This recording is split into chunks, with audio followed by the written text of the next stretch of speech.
Okay,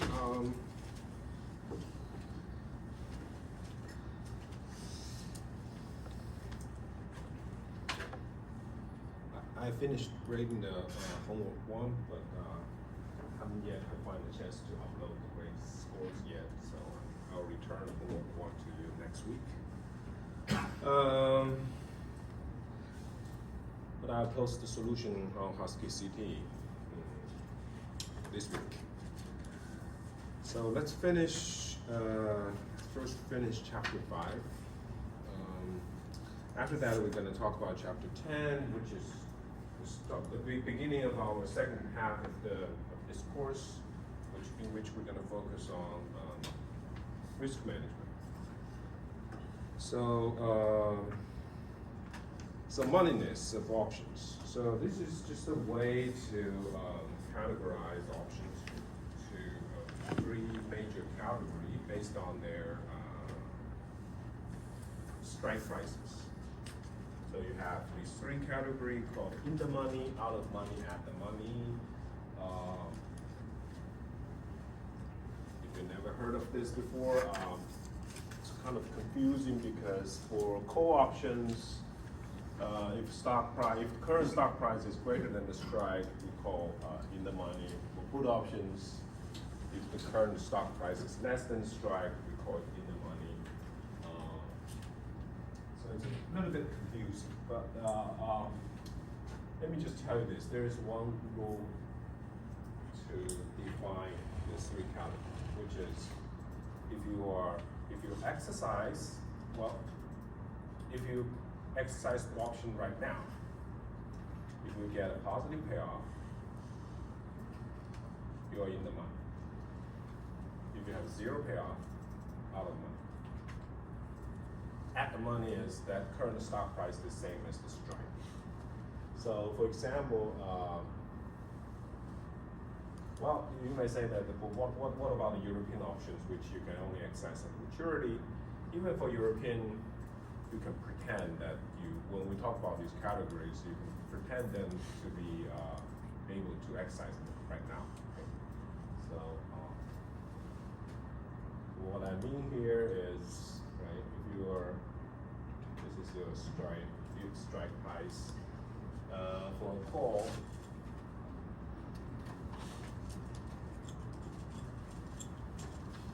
The payoff of a call. This is the payoff of a call. So you can see that if this current stock price, this is the payoff at the maturity. Okay, you have to be careful. This is the payoff of at the maturity. Before maturity, the value of this option, of this call option, is going to look like a curve. This is the option premium that you have to pay to buy an option. Before maturity, for example, there's a call option, which is going to exercise 1 month later. But if the current stock price is higher than the strike price, this is in the money option. Because, right, even though this option matures in 1 month later, but if you pretend that you can exercise it now, you will have a positive you are in the region with a positive payoff. So this is in the money. So this option is in the money. If the current stock price is less than the strike,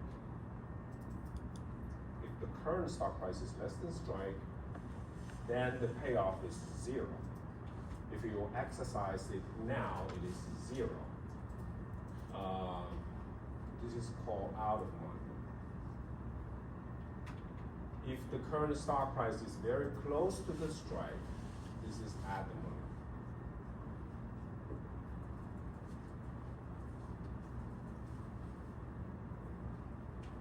It doesn't mean that you have to exercise it now. Okay, even if it's American, you don't have to exercise now. You just pretend that you can.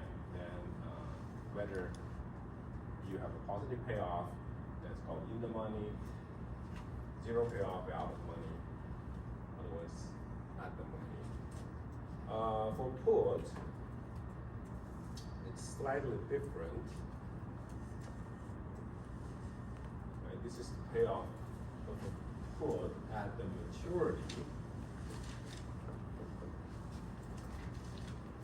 If your current stock price is higher than the strike,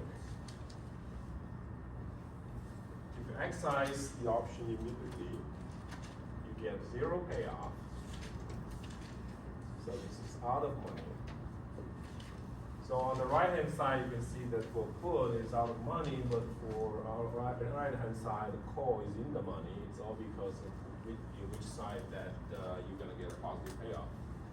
So if the stock price is less than strike, this is in the money.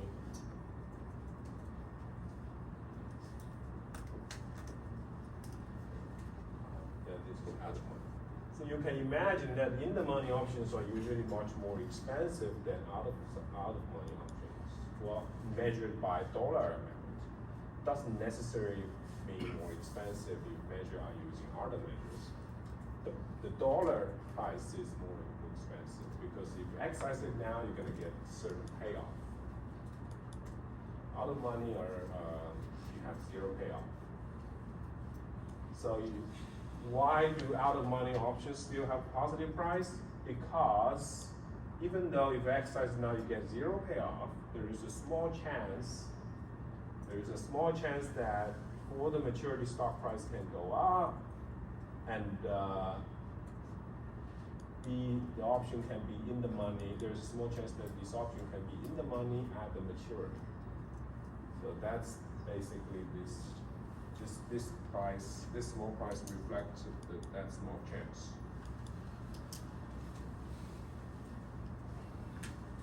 So if you open any finance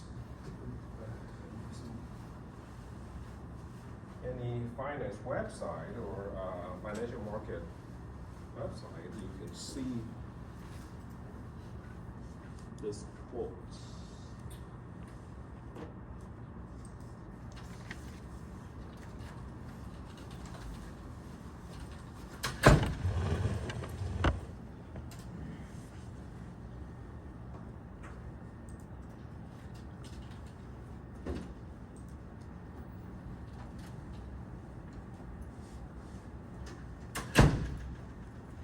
So this is NVIDIA stock price, 180.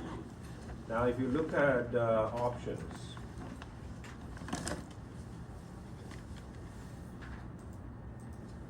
so these are all the options that can be traded. You have firstly you can choose a maturity. Okay? So these are all options on written on NVIDIA stock. So you have all these maturities that you can choose from. This is going to mature this Friday. And you can choose which is like three years, 2.5 years later. Okay, you have a very long maturity options as well. Look how low the strike prices. Look how low the strike prices. We can look. We can check. Strike's only 50. It's at 189. Yeah, strike price can as low as 50. You can all the way up to 340. That's the Friday price. I mean, Friday is obviously this is. That's called in the money. Yeah, this is. Okay.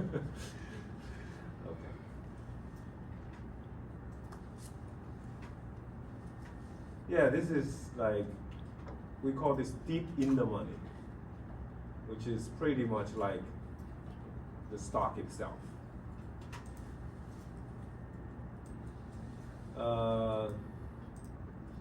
So you have all the strike prices that you can choose from. After you choose the maturity, let's for example choose the 3 months maturity. I mean, maybe 1 month. That's much more liquid. You have all the strike price. Then you have calls, okay, and the puts. You can see that you have these blue ones are in the money. So these are calls. So you can see that all these if you look at the strike prices, they are all less than the current stock price, which is about 190. So these are all in the money calls. If you look at the picture, that right, if the stock price is higher than strike, these are in the money calls. If you look at the dollar price are very, very expensive. Okay. So, for example, this call is called deep in the money. You can pay $50 to buy NVIDIA, which is now priced as 190. But to buy this call, you have to pay $140, which is, you take the sum of these two, which is almost the same as the current stock price. So, so this call usually is not very useful. People, if they really want to buy stock, they just go buy stock. They don't need this call at all. The price is very expensive. So that's why if you look at the open interest and volume, so this is the trading volume, this is open interest, the number of contracts is very, very small. People are not interested in this deep in the money options. People are most interested in this at the money options. You can see the trading volume and the open interest are much higher. This is 8,000 contract, 6,000. So this is the most interesting ones that people like to trade, because you have like around 50 chance of being in the money and 50 chance of being out of money. So there are more useful options. Also, the rest you can see that below that, those blue ones, these are, for these options, the strike prices are higher than the current stock price, so they are out of money options. If you exercise, you are not going to exercise anyway, so because you have to pay $200 to buy NVIDIA now, which is 190, so these are out of money options. So then you have puts. You can see that if the current stock price is higher than the strike, these are out of money put. But if the current stock price is less than the strike, these are in the money put. So the blue ones correspond to this region because stock price is less, the strike price is greater than the stock price. Similarly, you can find that at the money. So these two are kind of like at the money. I guess this 190 is closer to at the money options. So you can see that the trading volume around this region is much higher. Yeah, so all these are close to at the money, so they have a higher trading volume, liquidity are much higher. If you really go very deep in the money, this is like a deep in the money, and these are deep out of money. These options, there's very low trading volume, liquidity is very low. So, so I guess that's some market data. Okay. So let's take a look at an interesting example, which is like selling a deep out of money put. So this is a very extreme example. So assuming that SP 500 is $100, you can sell. You sell a 1 year put written on the index with a strike price of 50 at 10 cents, about $0.1. What's your payoff?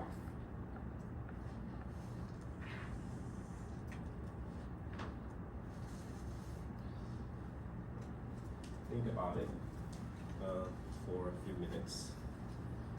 And if you sell this put once every year, what's going to be your long-term performance look like?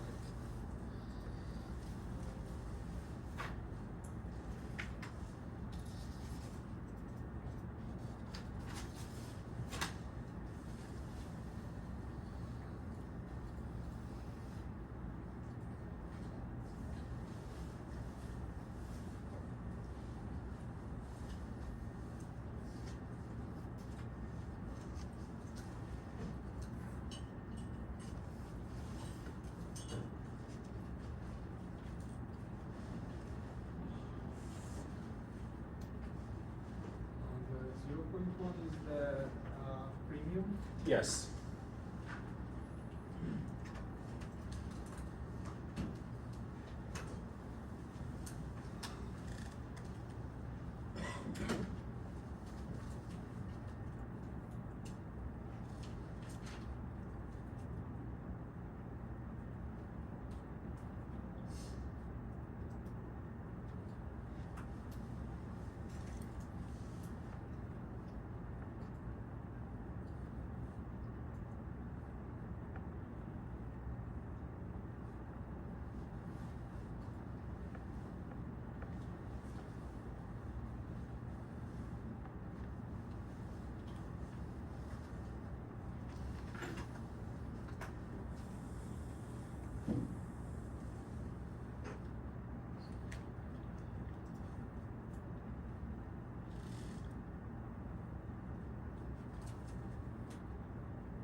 What will be your long-term performance look like? What will you sell this put? If you're selling, so you're looking at 0.1, yes.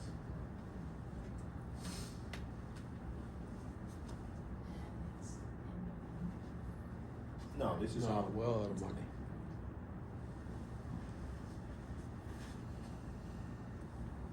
You're only gonna make 10 cents. You're Per gonna share. make 10 cents for sure. Are you sure? But you have a wicked downside risk if it ever drops. Yes. So this is a interesting strategy. I don't know if you call it strategy, but It's called a sucker bet. So many of these low risk and high return strategies, they all look like somewhat like this. Okay?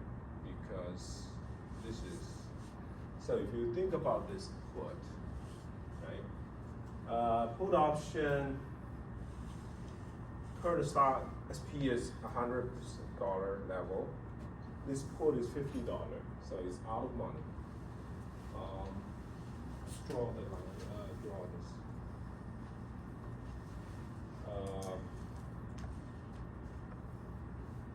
Where's my, so strike price, and I'm gonna sell such a put, so my payoff will be like this. Current SP 500 is 100. So this is going to be your payoff, but if you include the premium that you receive when you sell this put, you have to shift this upward a little bit.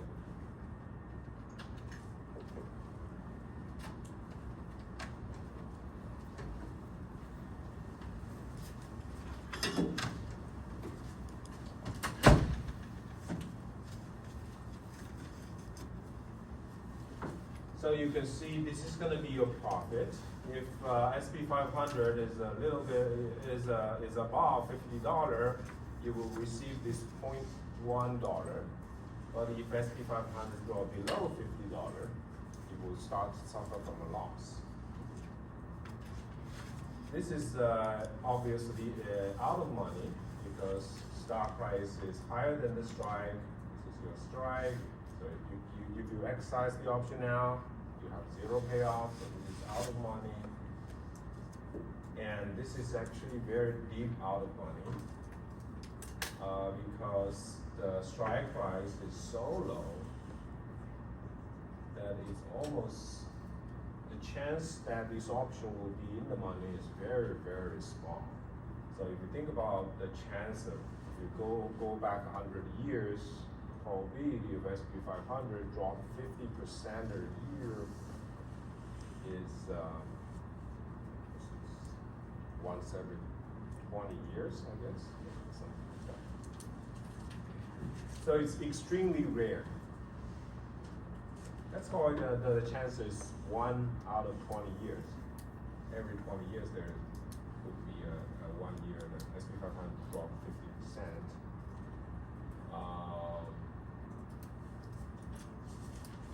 So it's very rare. Now, if you think about it, if you think about the strategy that you sell this put, you're gonna make this 10 cents 19 years on average, okay? Out of every 20 years, 19 years you're gonna earn this $0.1. There's 1 year it could be suffer from huge losses. So for the 19 year, your profit seems to be risk-free. So that's going to be the long-term performance look like. So many people argue that these hedge fund performance, hedge funds tends to generate very stable profits over the years, but once they're getting into trouble, they go bankruptcy very quickly. So people will argue that this hedge fund strategy seems to be very close to selling a deep out of money put. There are actually many other strategies that any strategy that seems to generate some certain kind of a risk-free profit may have these potential huge losses associated with it in certain economic environment. Okay, so we have to be careful here.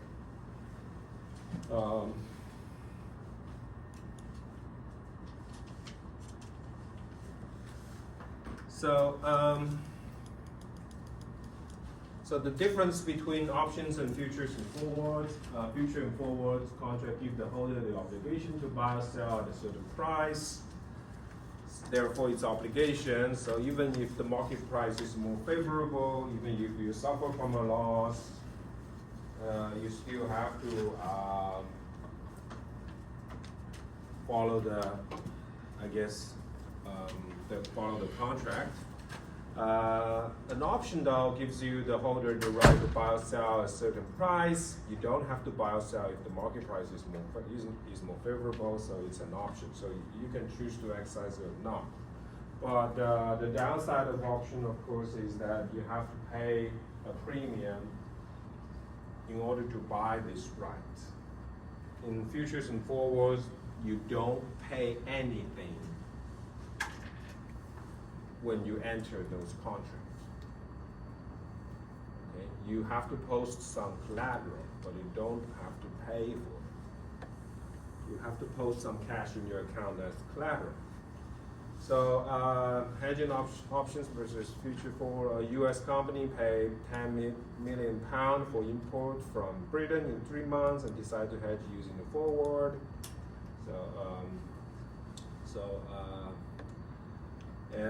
You can think about an investor who owns 1,000 shares currently worth $28 per share. 3-month put with a strike price of 27.5, cost $1. The investor can decide to hedge by buying 10 contracts. So what are major differences? Major differences is that the first one, the company has to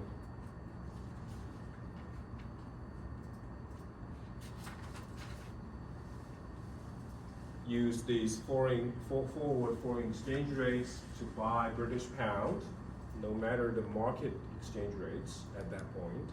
The second one, the investor can choose to exercise it or not, this option. Okay, so that's the difference. But the investor has to pay for the options up front though. So you think about this difference. Forward lock in the price in the future transaction. Options basically is an insurance. They limit downside while not giving up the upside. So that's why a lot of people like, especially individual investors in trading stocks, they like to buy options. Are more attractive to many corporate treasurers than forward contract. You may lose for a forward. There is zero upfront payment.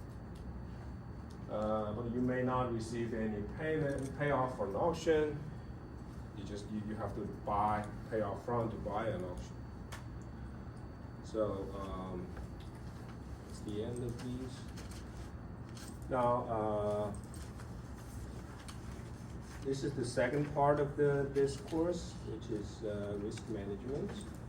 To start, the second part will be a bit more quantitative. To start with the second part, we need to go through some basic models. The second part is also mostly about modeling. So we're gonna have to go through some basic models. So this chapter, we're gonna mainly talk about two models. One is, these are some very standard models. One is called binomial tree. The other is called geometrical boundary motion. I'll focus on the intuition of these models. So we're gonna cover valuation and scenario analysis. Two important activities for financial institutions, both concerned about estimating future cash flow, but they have very different objectives. Valuation, we are interested in the present value of the future cash flow, which is more like an average. If you think about pricing a stock or an auction or a transaction. So in this kind of evaluation, we focus on the average cash flow because you try to, price is just the present value, which is like discounted expected cash flow. So expectation is basically an average.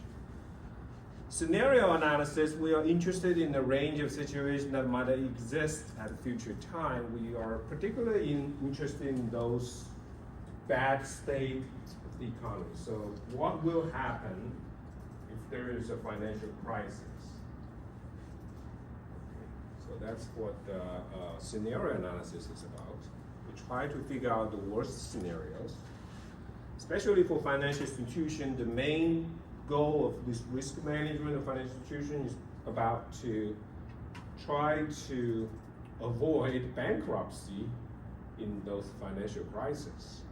Okay. So you want to see how your asset or your liability is going to behave in a financial crisis. We're going to start with a simple example. So 1 year European call on a stock worth $50. So the stock price is 50, strike price is 55. So in valuation, the value can be, for example, you use a call option model, you use an option model, you can value a call, such a call, you find that the price is $4.5. So it might be sold by 5. So the seller can book $0.5 of profit. So that's valuation. So you try to figure out the price of a contract or a transaction. Scenario analysis, in this case, can be like there is a 5% chance of the stock price rising above $80 in a year. So that's called scenario analysis. So the scenario that stock price rise above 50 is a scenario. Okay? That scenario has a chance of 5%. Valuation focused on what will happen in average, scenario focused on the extreme outcomes. So we'll start with a simple derivative. We will use binomial tree. This is a very simple model to look at this. So derivative valuation is that there are 3 steps. One is you estimate the risk neutral probability. That's actually a very challenging part. I'm going to give you those probabilities. Okay? In practice, those are not easy to estimate. Then we can calculating the risk neutral expected payoff from the instruments and discount the expected payoff at the risk-free rate. So at this stage, I will explain the risk neutral probability a little bit later. At this stage, you can think it as a probability. So I'm going to give you the probability. So let's look at this example. There is a 1 year European call with a strike price of $10 written on a stock, which can be either 16 or $6 with equal risk and neutral probability next year. Let's assume that risk-free rate is 3%. So we want to price such a call. I'm gonna go through this example.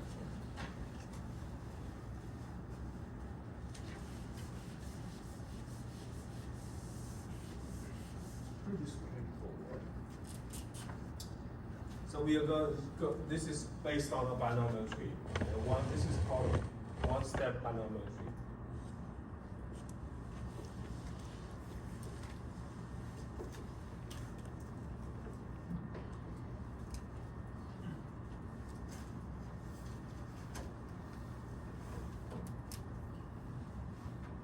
So there are two branches of this tree. The stock price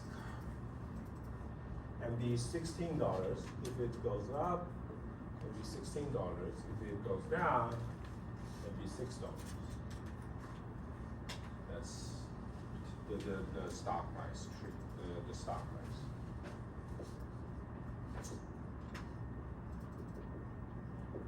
So this model is the simple, as I explained, this model is the simplest model that can be used to model uncertainty. So finance is all about uncertainty, so this is kind of like the simplest model that you can use in finance. So stocks are risky investment. Therefore, you can use a binomial tree to model the movement of stock price. Given that stocks is risky, so there is a 50% chance of $16 and 50% chance of $6. So this 15% is, I'm going to call it the risk and neutral probability. The reason that I want to call it risk and neutral probability is because then you can, when you discount the cash flow, you can use the risk-free rate to discount cash flow. So that's it. Now, we want to value a call. In order to value any security, you have to first identify its future cash flow. So this is the same as calculating the present value. Instead of putting all the cash flows on a timeline, now you have several state of the economy. You have two possible outcomes, two possible scenarios. So if stock price goes up to $16, the payoff of the call, we derive that the payoff of call can be write as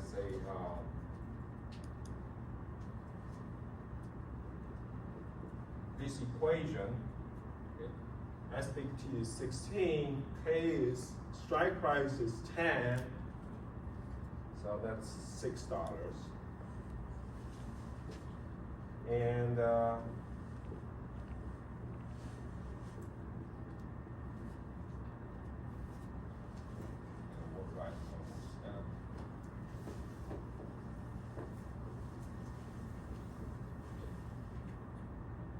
K is 10.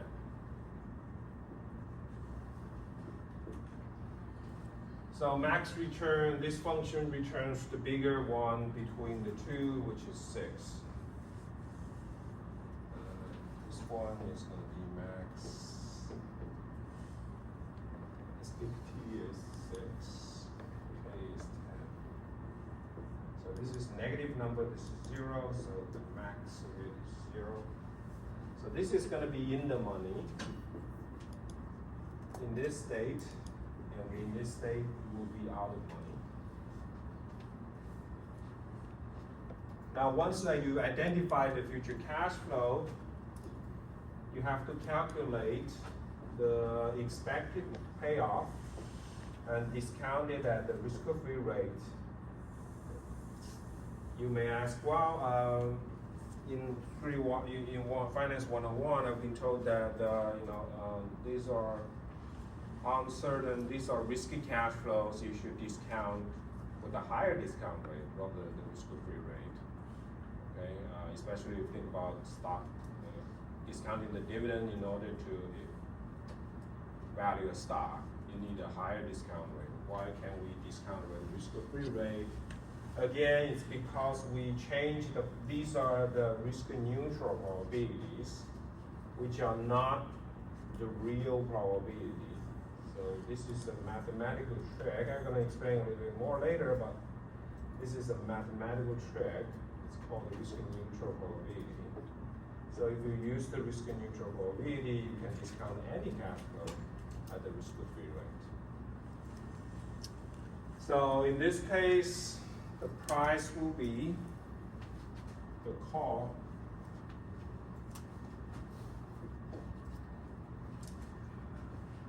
risk-free rate is 3%. Did I use? Okay, I used the continuous compounded rate.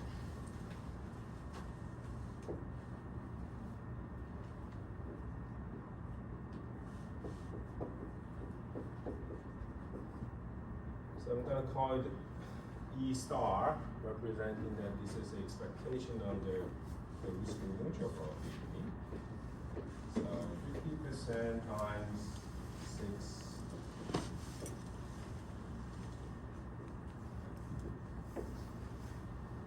So the value of this call is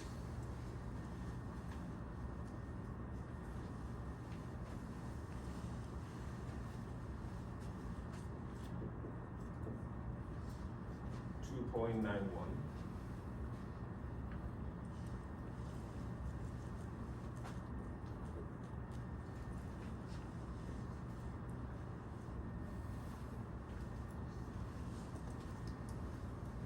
So this is called the risk-neutral valuation.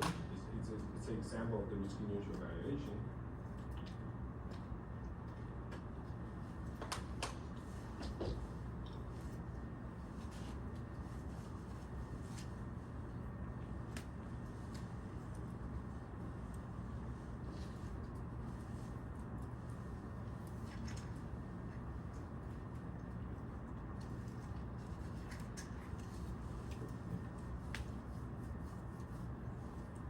So that's a valuation, it's an example of valuation of a call option. Now, let's look at another example.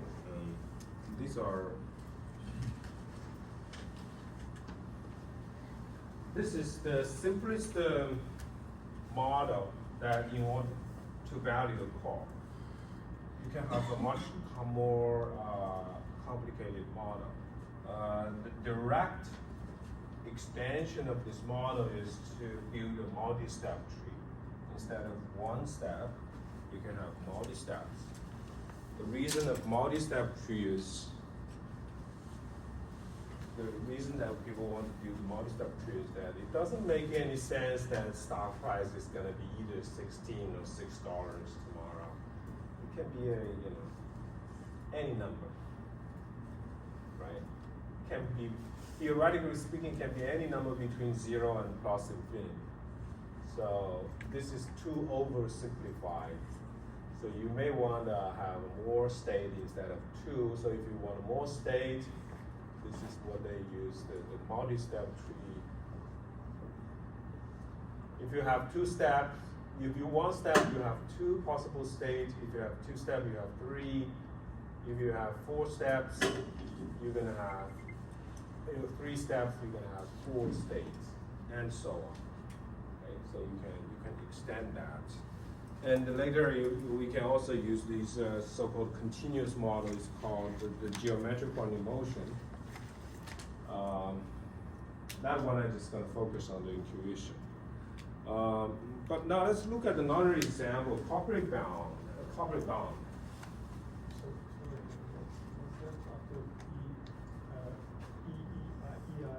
E star. I try to distinguish the expectation. This is, I'm going to call this risk-neutral expectation.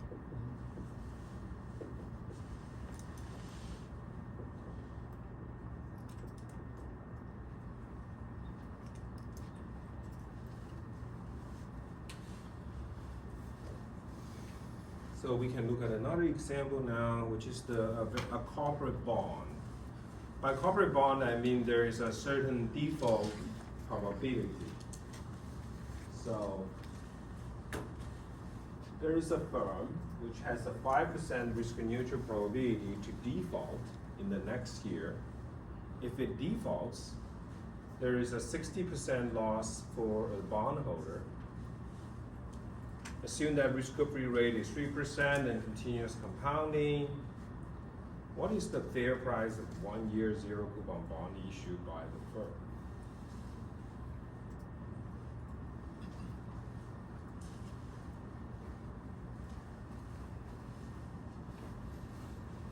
Again, you can use a risk-neutral binomial tree to solve this problem.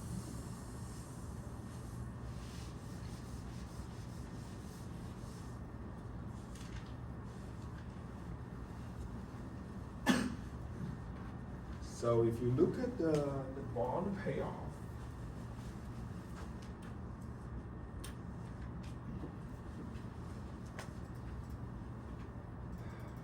let's assume that the principal is $100. The face value is 100.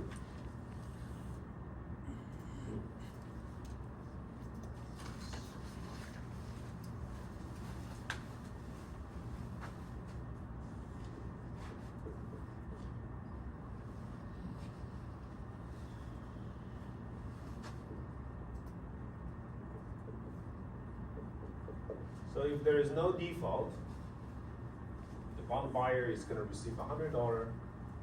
But if the company defaults,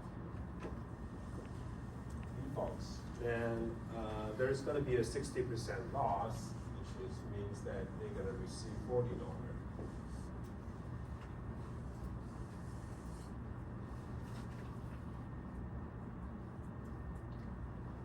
And this is 5% chance, 95% chance that the firm is not going to default.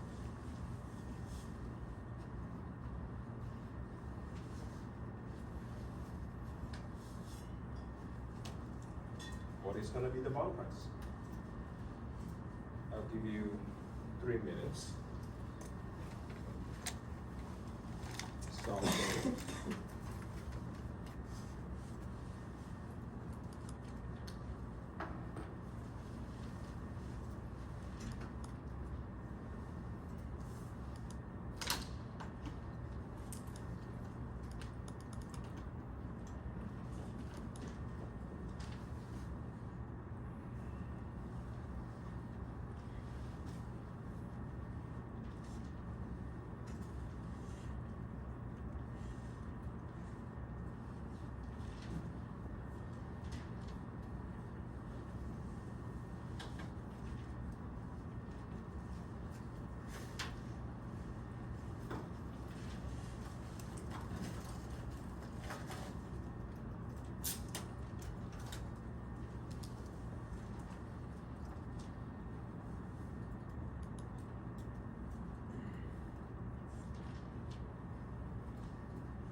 So what's the bond price?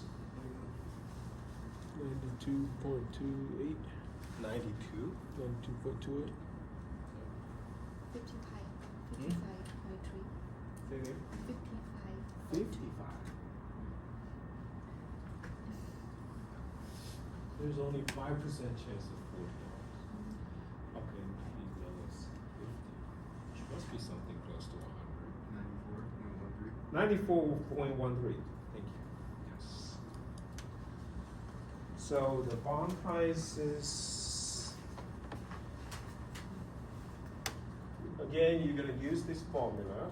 Now, the expected payout cash flow is gonna be slightly different. It's gonna be a corporate bond, corporate zero coupon bond. You have 100 times 95 plus 40 times 5%. Discounted at 3%, so you're gonna have 94.13. Oh, I thought it was 5%. That's why. This price is gonna be slightly less than a treasury because of these potential defaults. If you look at, so let's call this as COP-T. It's called government bond or the risk-free bond. It's called F. Risk-free bond must has a price of minus 3% times 100, right? You just discount it as the $100 by 3%. This one is going to be, I should have this number here. It's supposed to be 97. 97? Okay. Yeah, right. That's 97.0.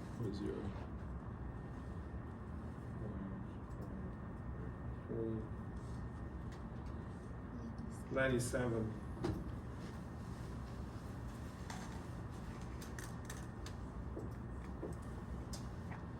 So this is the price of risk-free bond. This is the price of the corporate bond. So corporate bond price is slightly lower than the risk-free bond because there is a potential default. Okay, there is small chance of default that you suffer a lot, huge losses. That's why the price is lower. And for bond, if you have a low price, that means rate is going to be higher. That makes sense because corporate bond, in order to compensate the bond buyer, corporate bond has to offer a higher yield, higher rate, in order to compensate the bond buyer for the potential default risk. You can actually calculate the implied bond yield by solving this equation. So this is the price. Let's pretend, you can pretend that this is a risk-free bond, so discount $100 by discount rate Y, interest rate Y. You can solve for the bond yield.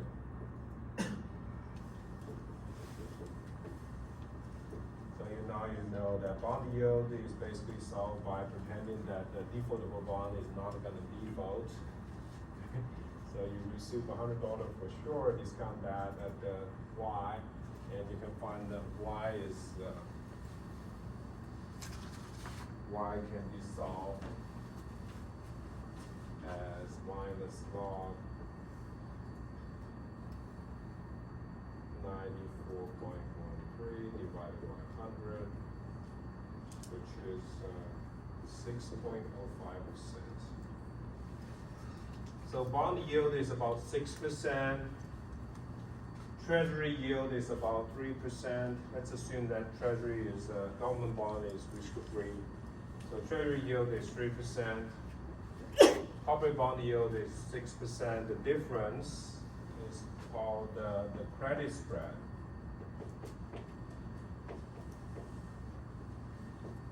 Which is the corporate bond yield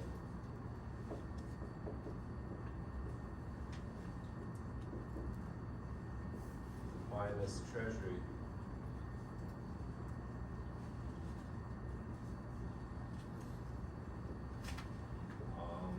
6.05 minus 3%,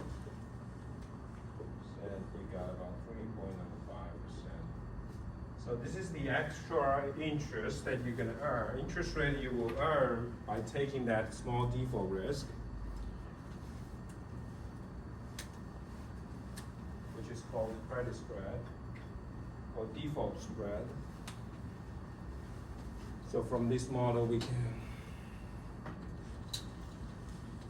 see all this constants.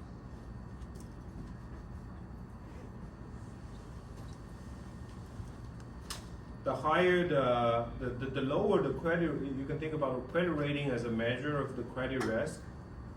The lower the credit rating, the higher the default risk. Usually the credit spread for lower credit rating is going to give you a higher credit spread. It's going to be higher. So if you invest anything below BBB, that's going to be called a speculative grade or junk bond. If you invest in junk bond, you're going to earn a much higher credit spread. If you invest in an investment grade bond, your default risk is lower, but your credit spread is also lower. Sorry, what was the index F? Which one? The BF bond F. BF. This is the price of a risk-free bond or the price of a government bond.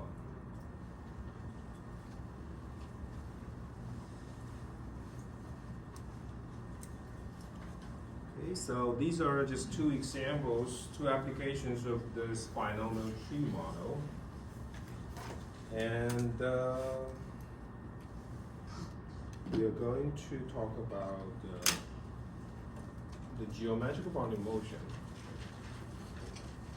To be able to do either evaluation scenario, we need a model.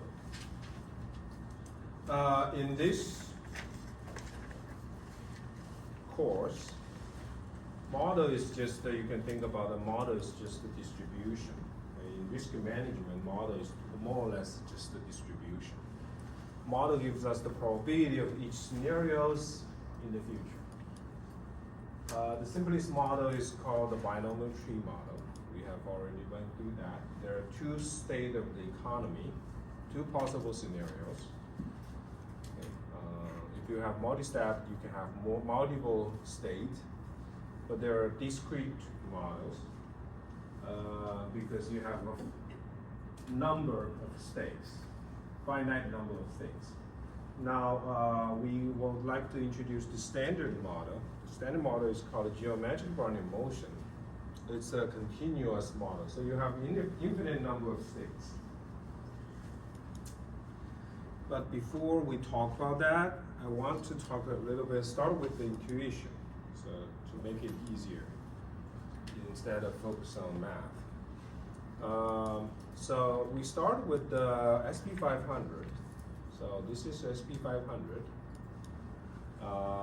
Haven't updated for 2 years.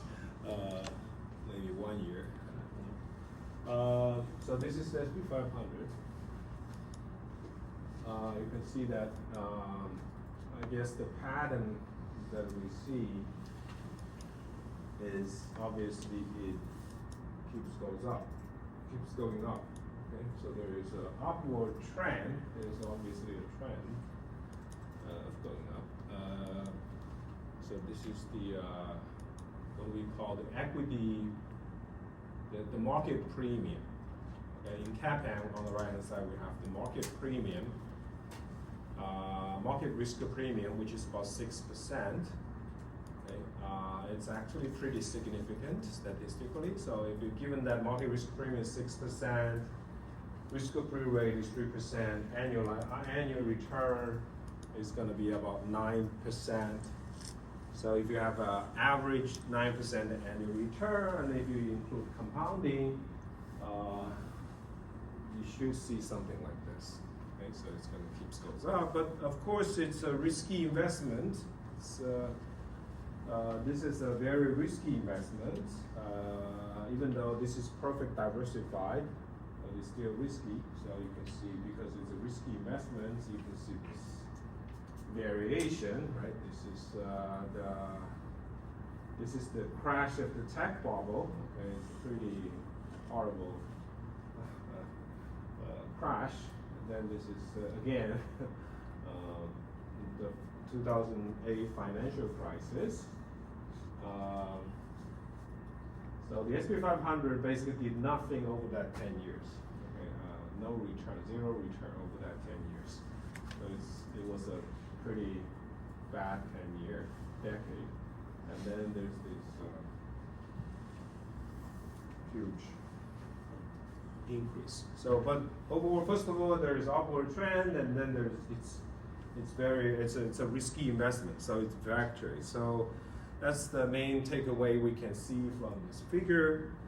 And then we want to take a look at this index a little bit closer. So instead of just look at the price level, we can calculate the return. Here I calculate the monthly return. You can do that too. Right? You can download some data and try to calculate the return.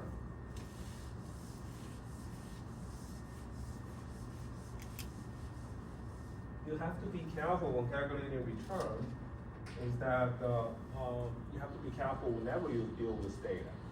So return is, I think we defined the return in the first week.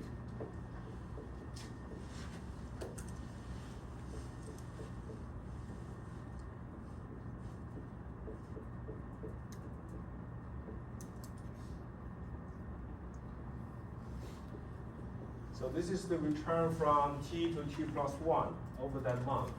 This is, you can think about the closing price in month T plus 1, closing price at month T, dividend in T plus 1, closing price in month T.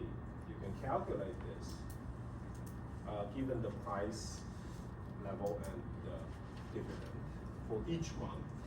And if you plot the return, the historical return, you can see this picture.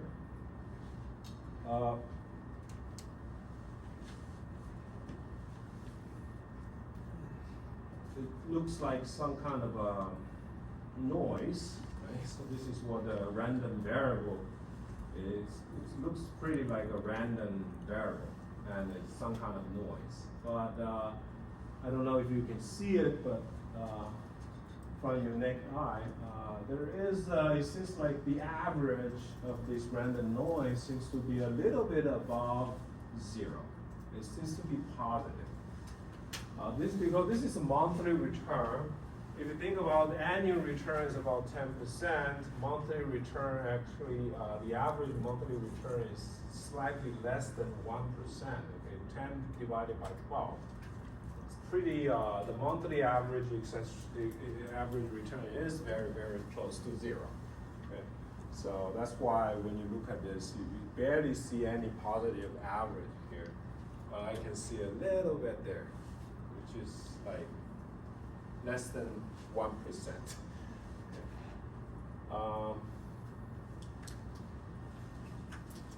So later on, when we analyze the risk using models, we usually, if it's a short-term measure of a risk, we usually assume that the expected return of any asset is going to be 0. Okay, over short term, they are very, very close to 0.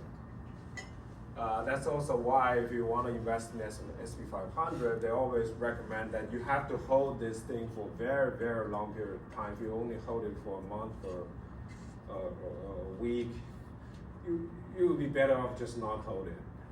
Short term, there is no return. There's, on average, it's very, very small. If you tell me, well, I probably made some, by investing in S&P 500, I have some return over the last month. I would tell you that that's just some noise sometimes, you know. Because this is a random number. If you buy it at any point in time, hold it for a month, you could end up with a slightly positive return. But that's just by luck. Okay? If you're lucky, you could have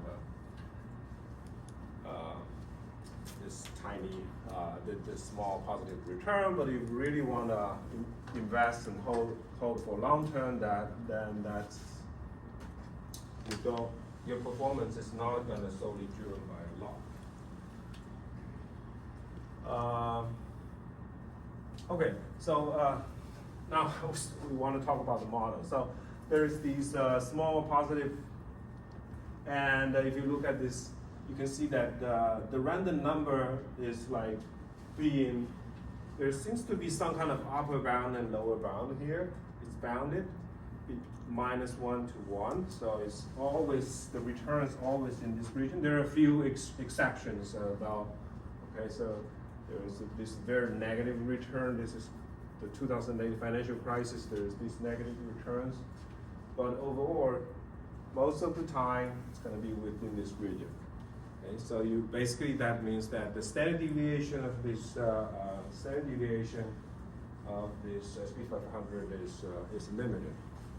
There is a number. Now, this is the most important picture. What I did here is to calculate the histogram. Okay? It's basically the empirical distribution. Okay? The blue line, the blue bars represents the histogram of those returns. Okay, so if you don't know what histogram is, right? So you basically split this -3 to -2 into the small bins, small regions, okay, equally spaced regions, and you from the historical, from these returns. This represents the monthly return. You're going to start with the first month and start to look at their return in that first month and see which region that return is going to be with in that region. Okay? So for example, let's assume that the first month return is -0.05. Okay, then I will count this. I will increase this frequency by 1, and then I look at the next one. For example, the return next month's return is 5%. I'm going to increase this by 1. The number, start to count this, okay, and then you basically go through the entire sample of all the months' observations, and you start to count the number of returns that is within this region or within this region, with these small regions, and you're gonna have this distribution, and this blue line, these blue bars. You can see that most of the returns is gonna be between -5% to +5%, most of them. There could be some months with higher returns and with the lower returns. And if you look at these blue bars, you can see that the distribution looks very close to a normal distribution. The dashed line, dash curve represents a normal distribution, in which I basically set the mu. In order to determine a normal distribution, you need 2 parameters. One is the mean and the other is the standard deviation. Okay. So what I did is I take the average of the historical monthly return as the mu, and I take the volatility standard deviation that those monthly return as sigma. Then I can plot the normal distribution. I get this dash curve. You can see that this dash curve is very close to the histogram. Therefore, we assume that's basically a assumption. We assume that the return is going to follow a normal distribution. SP 500 return follows a normal distribution.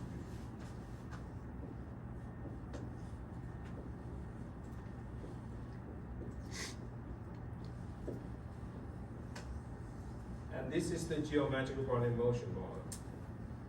The rest is just the math. Okay. Is that really a good model? But this is a kind of a standard model people use. But of course, people will argue that this model is not very good, especially for risk management. Which region do you think is most important for risk management? Oops. Yes, this side. Let's take a break. It's already 7.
haven't had enough sleep last week because of the test.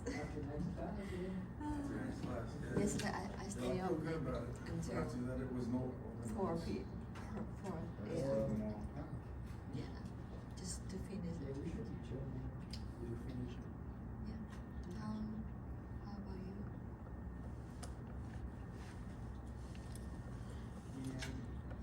Did you say I submitted?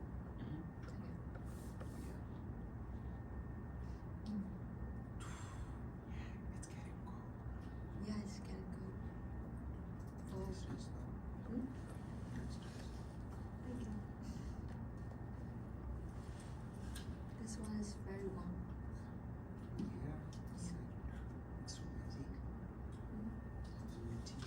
Yeah. This is for full.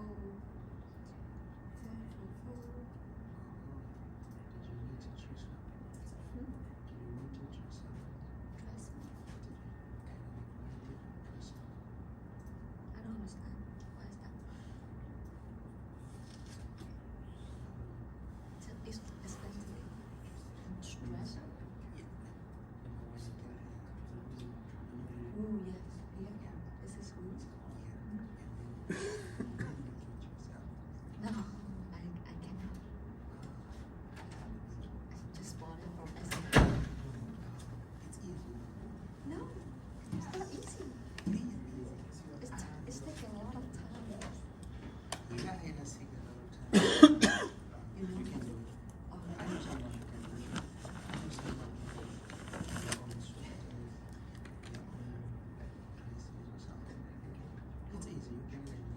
no, not me. I don't like stuff like that. And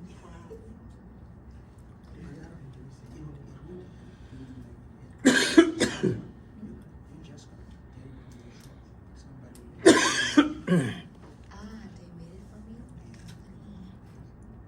Yeah, that's much better. 7 more times. 24 days not enough. 72.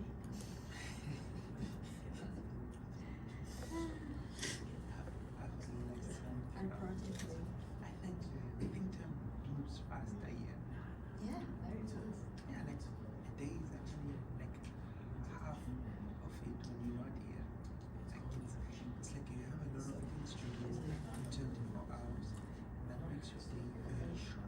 Yes.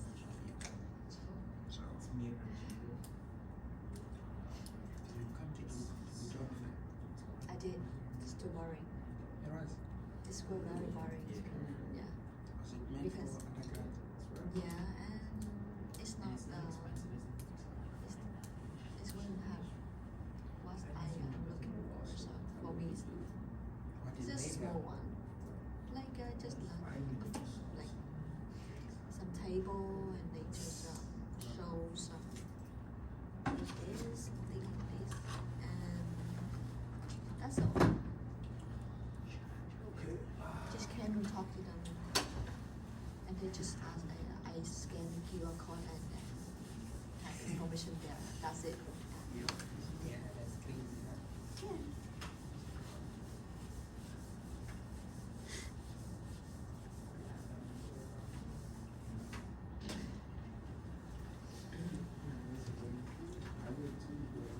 So in this geometric Grundy motion,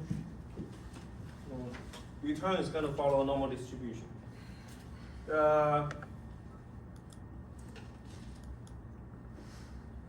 The main problem of this model is on this side, on the left-hand side. From a risk management point of view, you don't really care about this part. Well, if you're an investor, you're probably more interested in this part because that's where you're gonna make a lot of profit, money. But for financial institutions, they would like to focus on this part because this is where they try to survive. Okay, so you want to survive this month, like 25%, 30% drop in SP 500 in a month. That's probably in the Great Depression. But if you, from a risk management point of view, you can see that it seems like the normal distribution underestimates the probability in this region. So the probability assigned by normal distribution to this state of this economy of the SP 500 is going to be almost zero. But unfortunately, we did see some observation for SP 500 drop by 30%, 25%, or even 20% in a month. We do have a few observations there. So this geometric quantum motion underestimates those probabilities where SP 500 crashes. That's a big problem. If you underestimate it, if you use this model to do any risk modeling, you will underestimate the potential losses. Okay. Therefore, that's the problem. There are many other models other than geometric quantum motion. They increase there are other distribution that you can use. Basically, it's going to increase the probability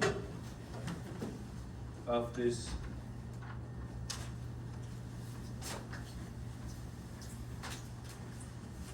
months of market crashes. Okay. But we are going to just focus on the standard model. But you have to bear in mind, even though we focus on the standard model, you have to remember that at least know that this model underestimates the probability of market crashes. Okay, now let's look at the model, the geometrical quantum motion. Don't be fooled by these equations.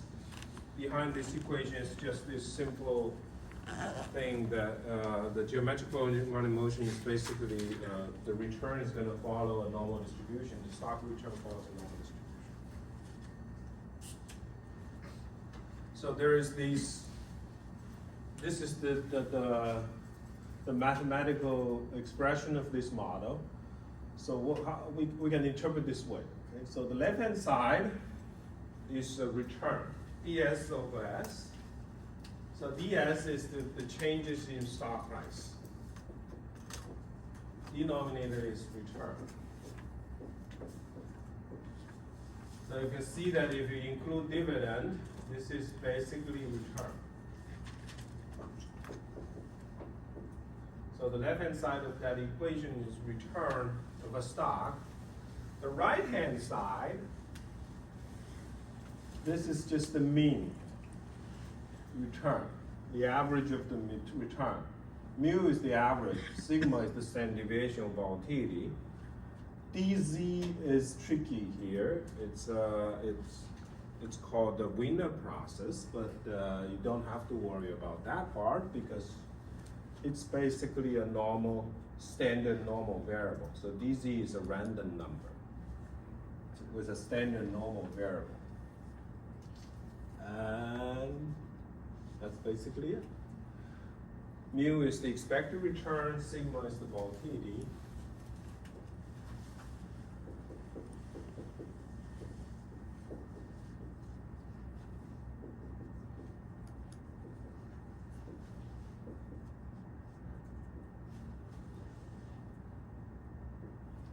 Sigma is the standard deviation. Let's call it volatility.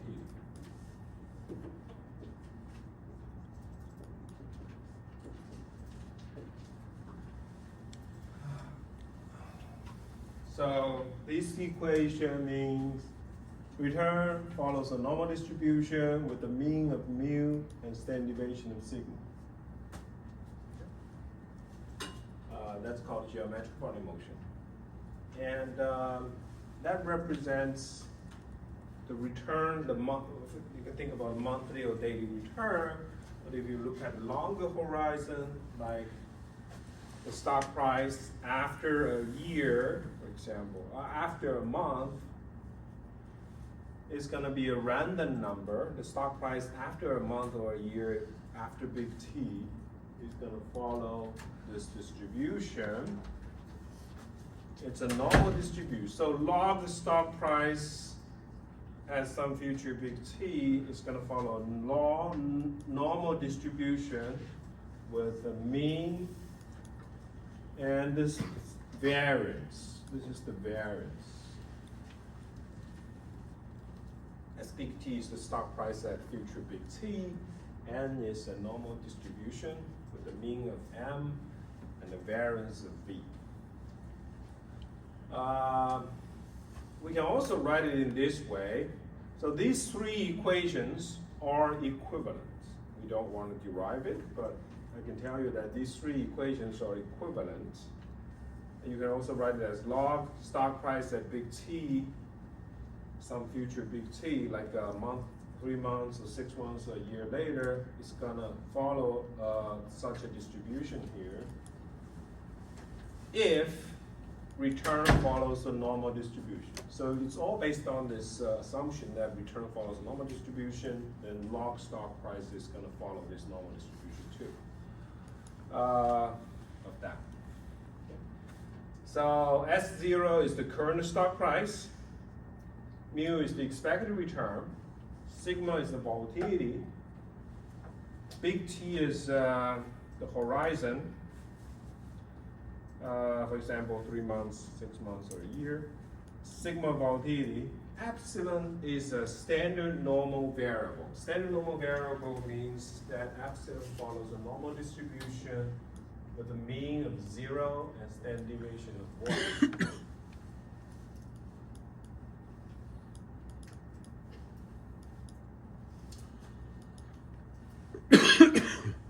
And these three equations are equivalent.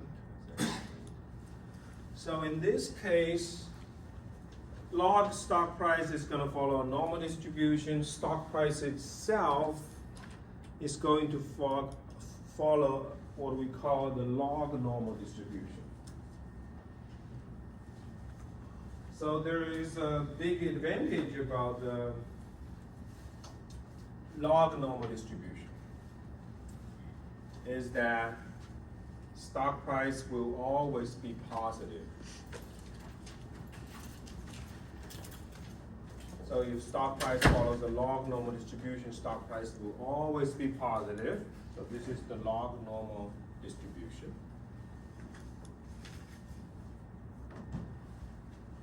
Price will never be negative. But in reality, stock price is always positive. So that's why we like the log normal distribution. There is a little bit problem for the log normal distribution though. What do you think is the probability of a stock to have a stock price equals to 0?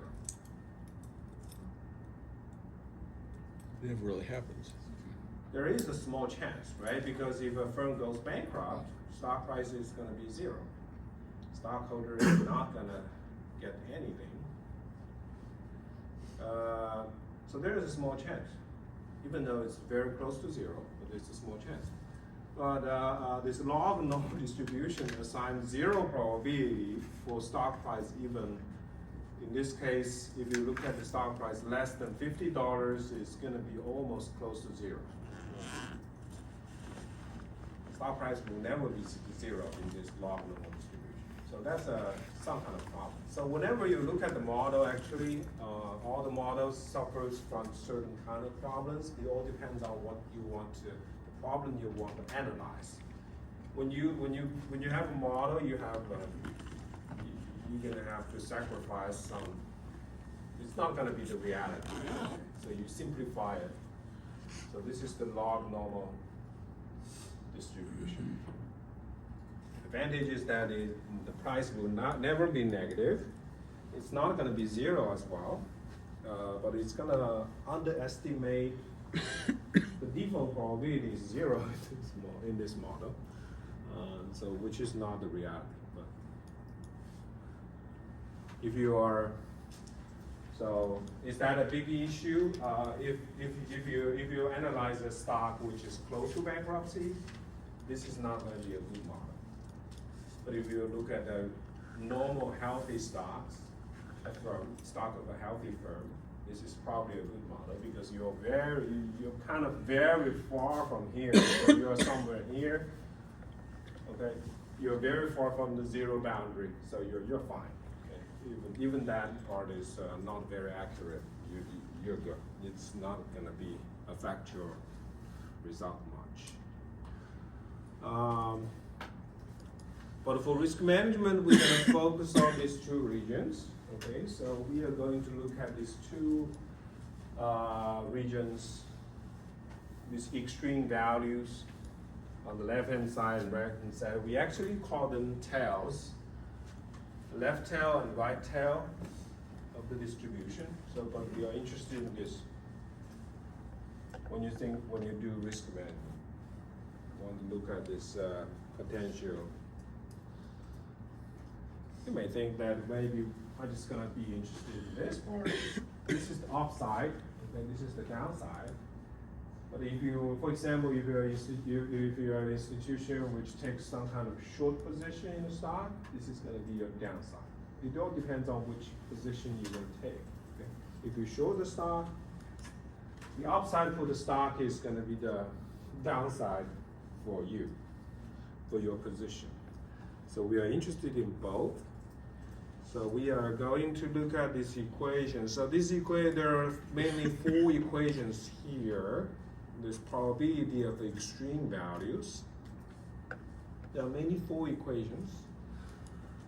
The first one is we are going to be able to solve the probability stock price for some future big T is going to be greater than a certain value.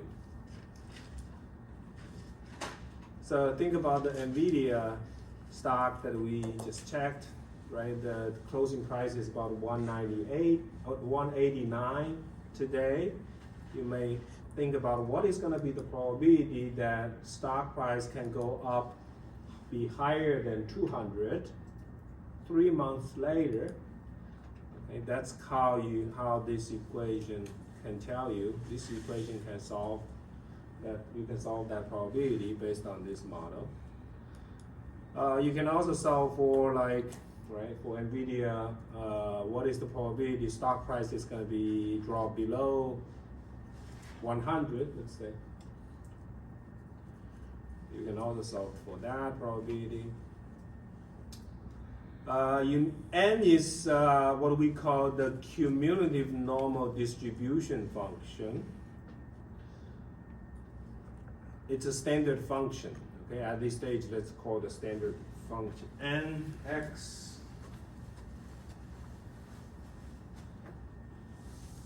It's a built-in function for any software package. For example, Excel, I'm going to show you. Nx equals the probability that standard normal x is less or equal to capital X. Smaller. So small x follows a normal standard normal variable. Just the standard is a variable. That's the probability. D2 is given by this equation. So D2 is log current stock price divided by V plus the expected return of a stock minus the volatility of a stock times T divided by square sigma square root T. So I'm going to derive the first one. It is, I'm going to start with the last equation here.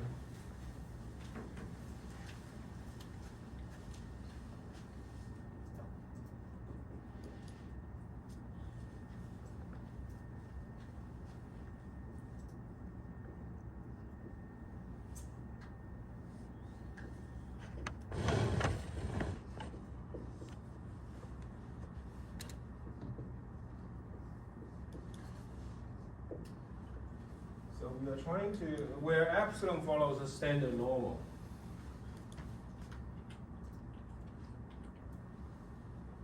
epsilon is a standard normal variable. It's a random number. So we are trying to calculate the probability stock price greater than B. It's not too hard.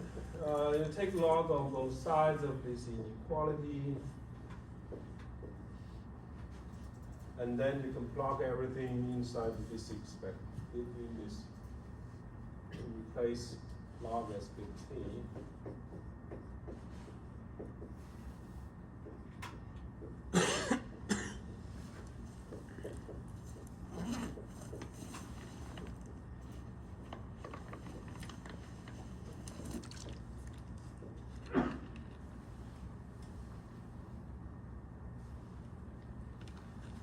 And these are just constants, not constant, but they're just a number. They're not random numbers. So this is not random. This is the only random number here is epsilon. So you can move this to the right hand side.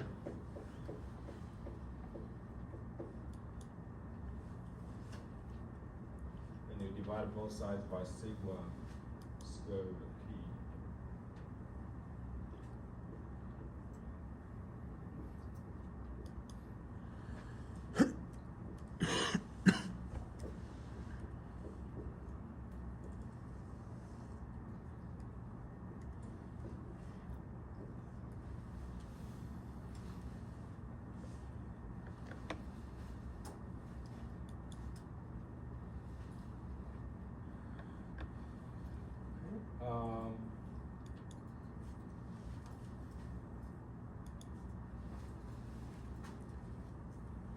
Now, if we look at the right-hand side of this inequality,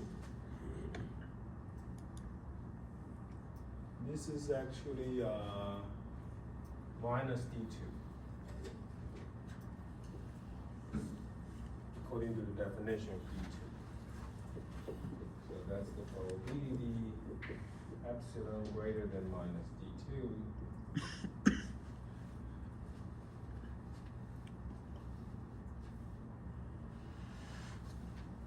Now I want to write this in terms of this cumulative normal distribution. So I need to flip the sign, the direction of this inequality.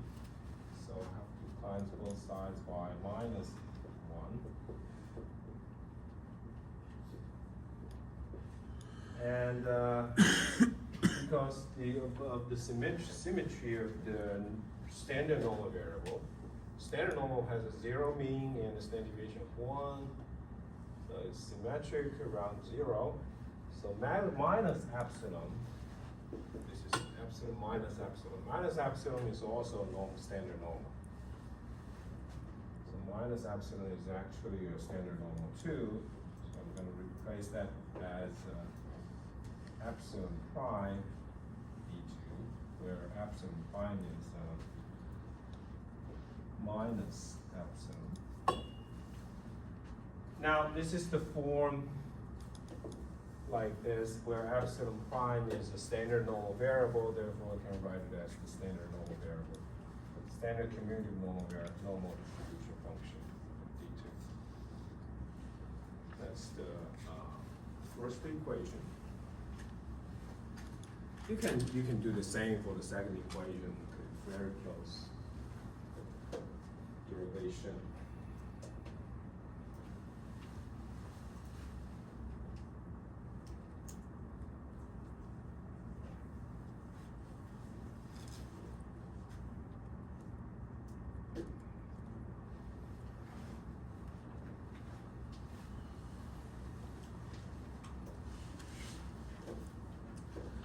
Now, for the last two equations, we have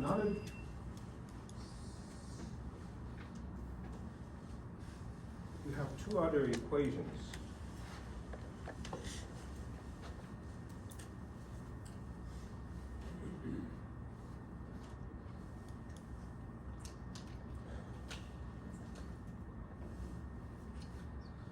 So let's look at the third one.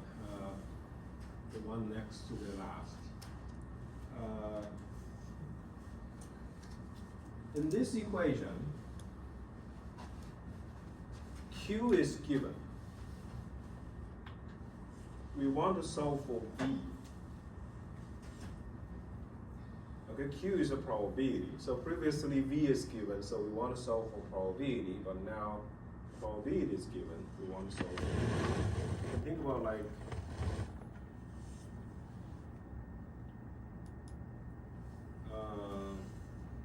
what is the V such that the stock price greater than V has a probability of Q? And we want to solve for that price V. Now we have a different, if you look at the equation, let's look at the equation first. So V is going to be, V is a price, it's a price level, it's a stock price level. V equals to, like, okay, think about this way. Take NVIDIA as an example. What is the top 1% probability of the NVIDIA stock price? Which means that the probability that stock price of NVIDIA greater than this value is going to be just less than 1%.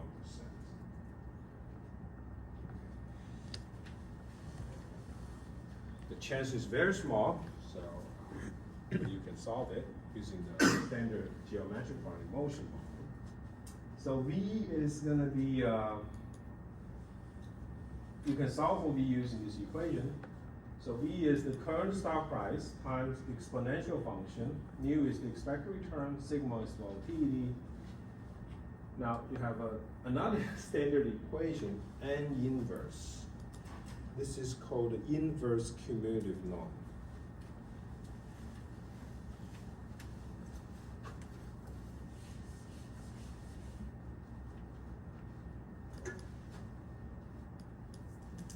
So let's assume that this equals to, if n the cumulative normal x probability that small standard normal variable that's equal to x is q, then you can write x as a inverse function of q.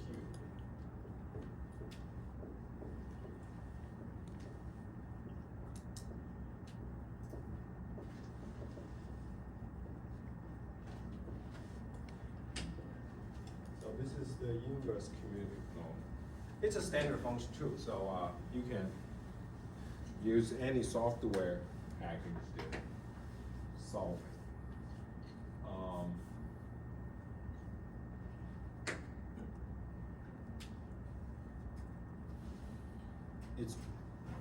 We can also, I'm just going to derive this equation, the first, this.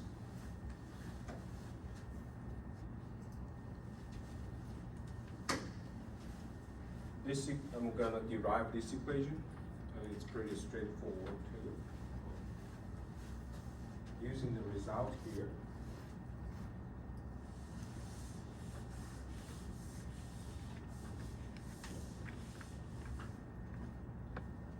So I'm gonna do this, the previous derivation probability stock price greater than B is gonna be equal to N D2. Let's set it to be Q. Okay. And now we want to solve for V. Given Q. So you have to, so from this equation, you're gonna have, you can solve for D2 inverse of Q. So you basically take the inverse function to solve for D2. Given that ND2 equals to Q, so you produce the inverse function. And D2 is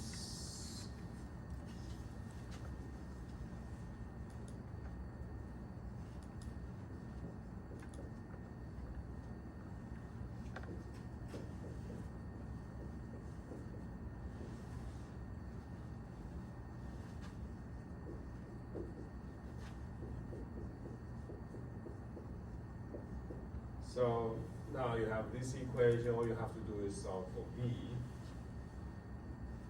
You can see you move this to the right hand side, this has to go to the right hand side as well.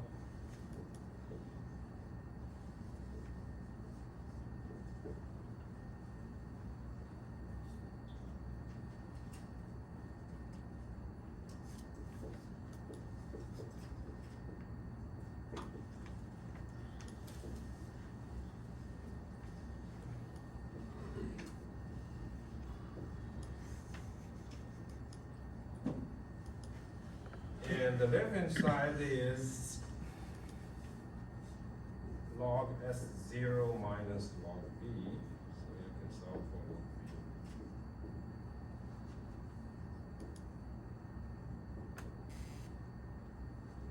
Move everything to the left hand side and move the log B to the right hand side. It's just some simple algebra.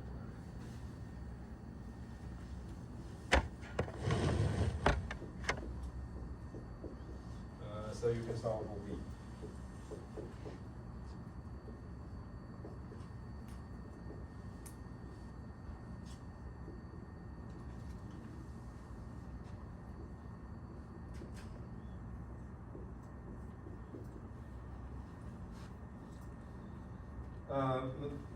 To interpret it, the B is the price level again, such that stock price greater than, at some future big T, greater than B is going to be equal to Q. Q is given. For example, you can set Q to be 1%, 5%, or 10%. You can solve for the B. If you set it to be 1%, I guess the probability stock price greater than the 1% B is going to be very, very small. So you can think about that B as some kind of upper bound for the stock price. The best scenario.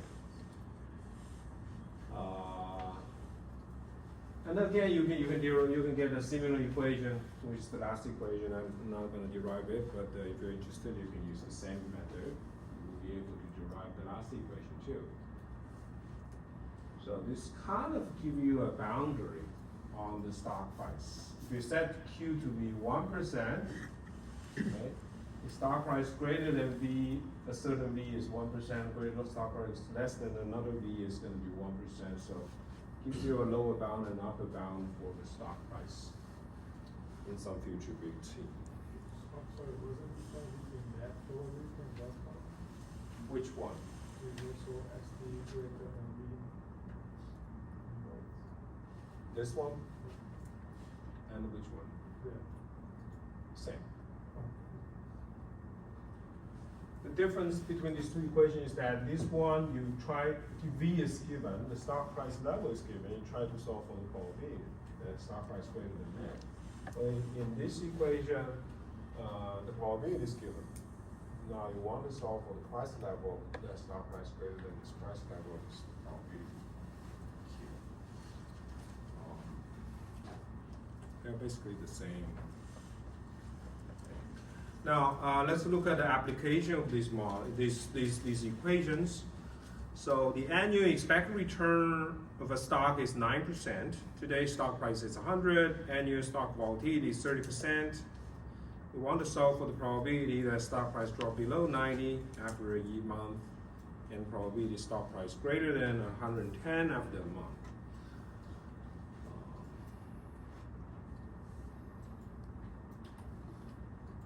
I should have put this in. I probably did, no? Okay, I should put this in the slides. I'll post the slides after class anyways. So you can review my results.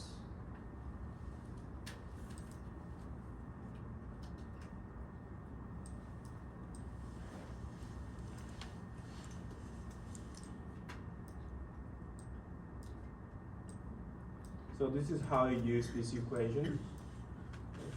So the first one, for example, you can solve for probability stock price drop below 90 after a month using these equations. This one you will need the second equation. Okay, stock price less than V, drop below certain level.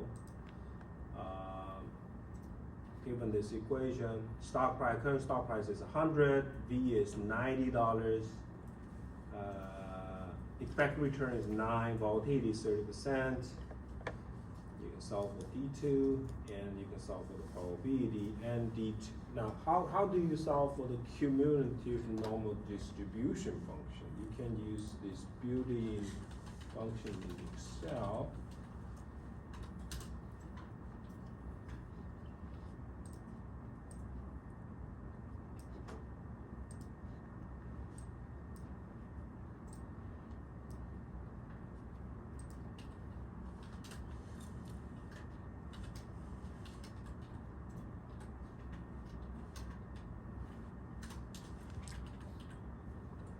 And D2 is 1.2599.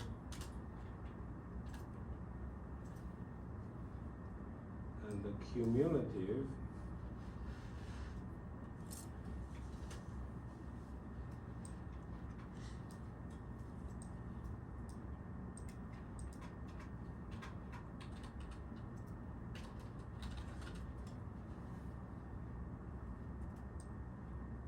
normal distribution. Is it a CDF? Is it a CDF? Yes, it is CDF. For normal. Yeah. So X is going to be D1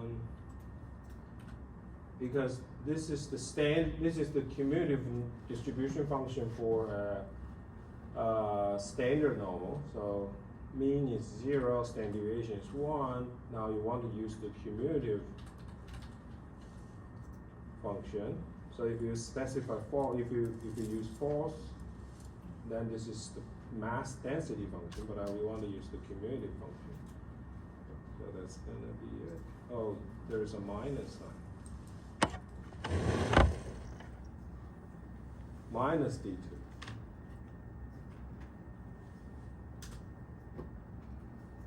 So that's how you compute the cumulative normal distribution function.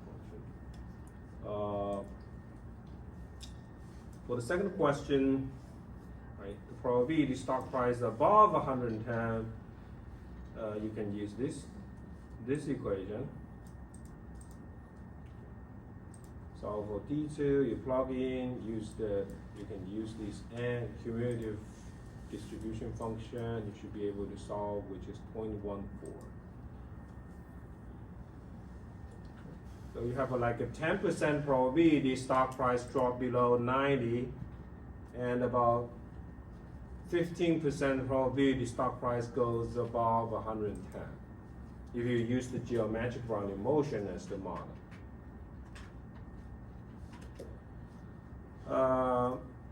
What about these cases? So these cases basically try to use the last two equations. Same parameters, but we want to solve for V such that the stock price less than V is 1% of a month. So we're going to use.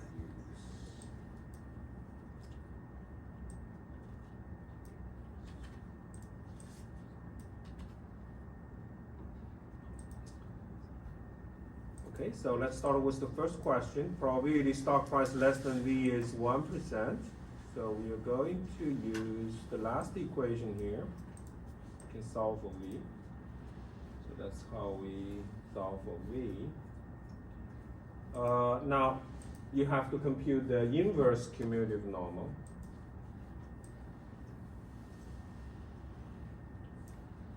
Let's do that. Q is 0.01.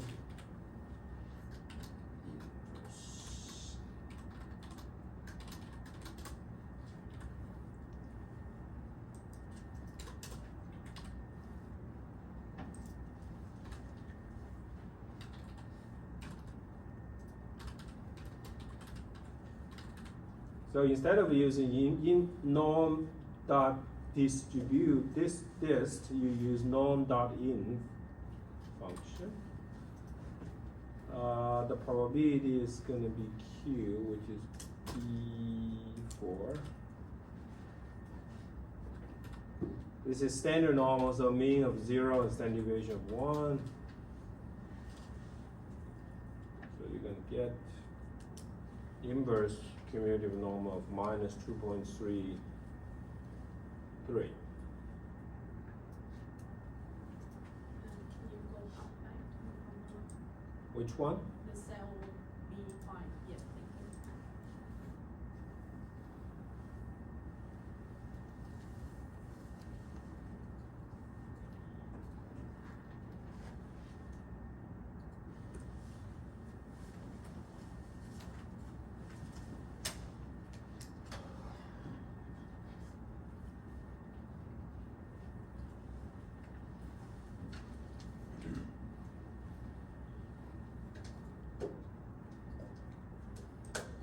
So, and then you can plug in to this equation, you can solve for the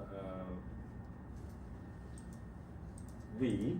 So V is $82, which means that current stock price is 100, probability stock price drop below 82 is less than 1%, or the stock price greater than 82 is 99%. So it's very large, there is an extremely large chance that stock price will be greater than 82. And for the second equation, we want to solve for V such as stock price greater than V is 1%. Now you're going to use the second to the last, this equation.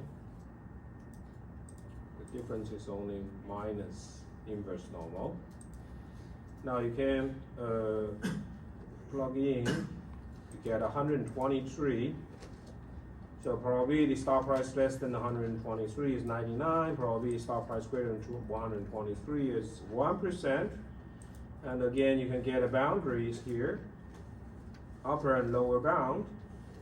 Stock price most likely is going to be in this region for the stock, which is 90. The chance is 98% chance in this region. So this is based on, all these probabilities are based on this geometric boundary motion model, in which basically the return follows normal distribution.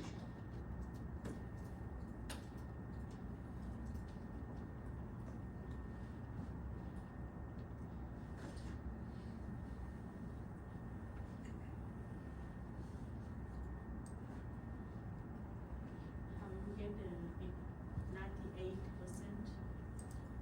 Oh.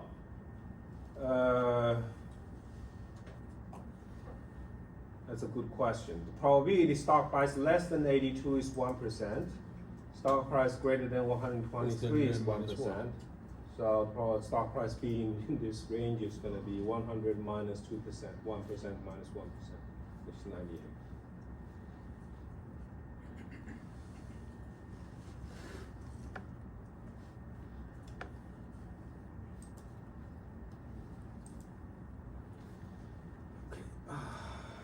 So that's the geometric boundary motion model. We will see some applications later as well. So now I want to talk a little bit about this risk and neutral valuation. For all valuation, we can always do this risk and neutral valuation. Risk and neutral valuation is not, right? As I said, that in Finance 101, what you have been told is that you identify the future cash flow and you discount the cash flow using some discount rate, which is higher than the risk-free rate because the cash flow is uncertain. So there's no risk neutral valuation at all.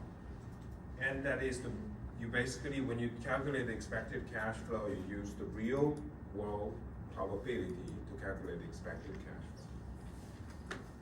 flow. Now, risk neutral valuation is a mathematical trick.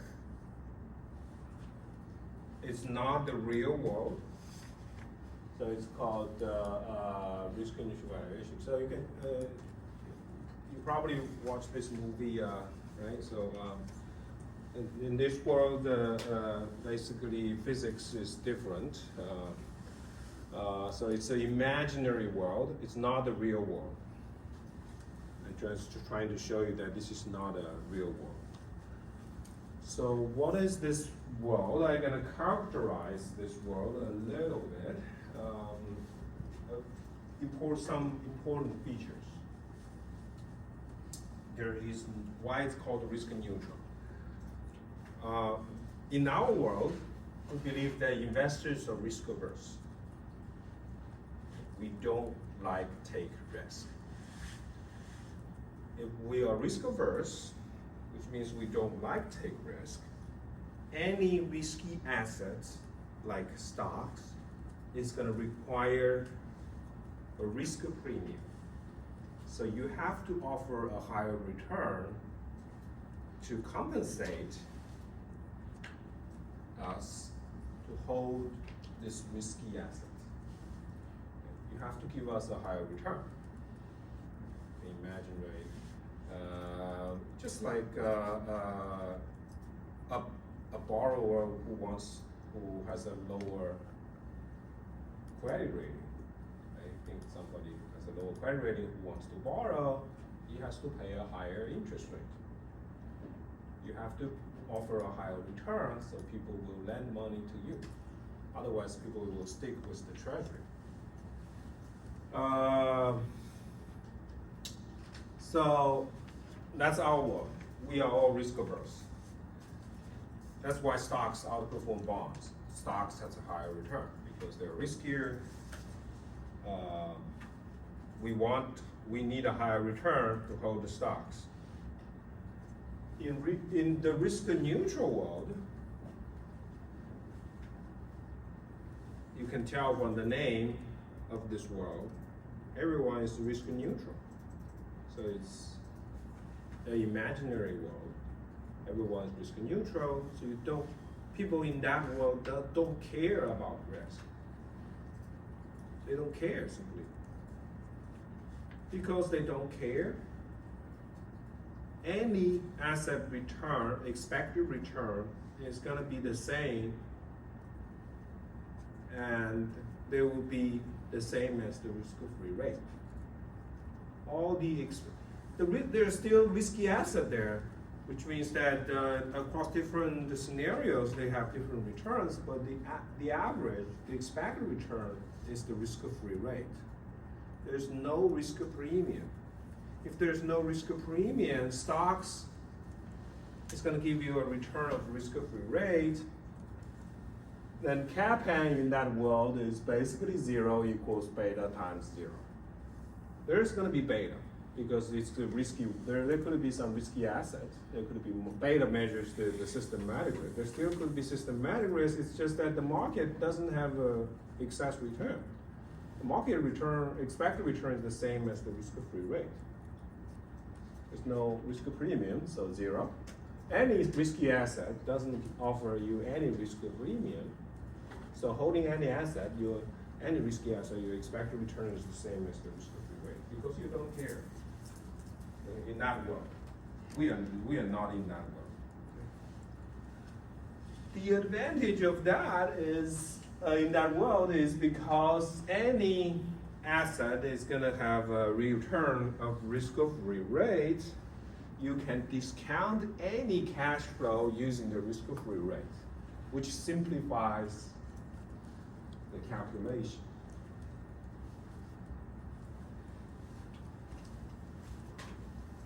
Because now you can discount any cash flow using risk-free rate, which is much easier, right? If you want to, in our world, if you discount some kind of risky cash flows, you have to figure out what is the risk premium, what is the discount rate that you should use. That's going to be difficult. We don't really have a good model, as I explained. Usually people use CAPM, but it's not really a good model. It's okay for stocks. It's not a good model for any other assets. That's an advantage. You can use risk-free rate to discount any cash flow in that world. Now, and we can show that the most important part is that you may say, well, why do we care about that world? It has nothing to do with our world. But we can prove that the price across these two worlds are the same. So you can use the price from that world as the price in our world. So that's why we can do this risk neutral pricing. And in that world, unfortunately, even though the discount rate part is simplified, you can use the risk-free rate discount and cash flow. The difficult part is that you have to figure out the risk neutral probability. The probability distribution in that world is going to be different from our world. So in our world, you can estimate the probability distribution, but in that world, you have to figure out the risk, the probability distribution in that way. So now let's take a break.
Okay, let's move on.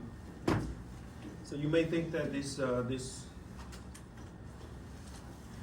risk neutral valuation doesn't make any sense because this is the price in that risk neutral world. I don't think I can prove that here. It's just a as I told you, it's a mathematical trick. I don't think I can prove it, but I can show you an example. It's basically based on this idea of revenue price. It's basically replicating portfolio.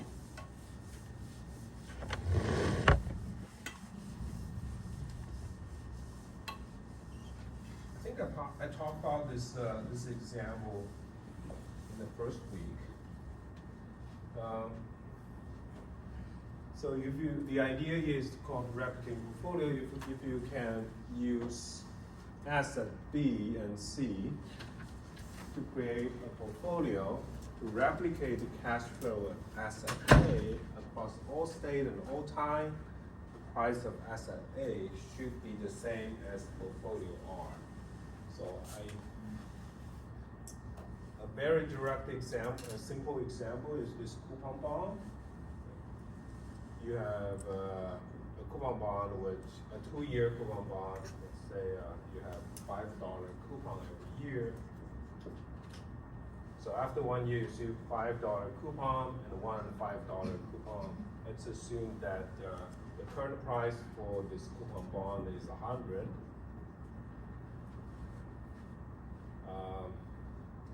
And you can break that bond into 2 zero coupon bonds.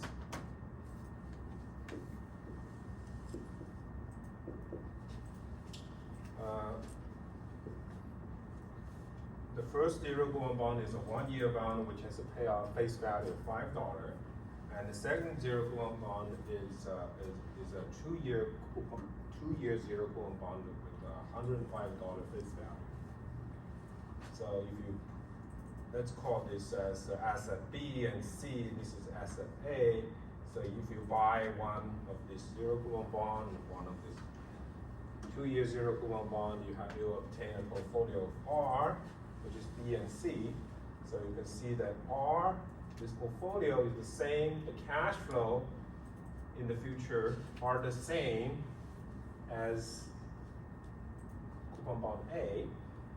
So I'm gonna argue that the price of portfolio R should be the same as the price of the first zero coupon. These two prices must be the same, otherwise there is an arbitrage. So you should buy one and sell another, the expensive one and sell the cheap one. And I'm going to argue that this relationship has nothing to do with whether you are in our world, in the real world, or in the risk neutral world. This has nothing to do with your risk aversion. Whether you're risk neutral or you're risk averse, doesn't matter. This equality should always hold. So that is why if you have this relationship, you can price an asset in a risk neutral world because this is the same. So this method has nothing to do with the risk preference of the investor. And because of this relationship, we can call this as a mathematical trick. So how do we apply this idea? We can apply the risk neutral valuation to value a derivative. Assume the risk expected return from a stock. Right? Let's pretend that we are in the risk neutral world. And in the risk neutral world, the number one thing is any assets expected return is going to be the risk-free rate, including stocks. Therefore, we're going to assume that the expected return from a stock is the risk-free rate, zero risk-free. And we can calculate the risk neutral. Based on this, we can calculate the risk neutral expected payoff and discount at a risk-free rate. Let's look at an example. there is a derivative. Oh, sorry. There is a forward contract. Oh, okay, we'll start with the forward contract.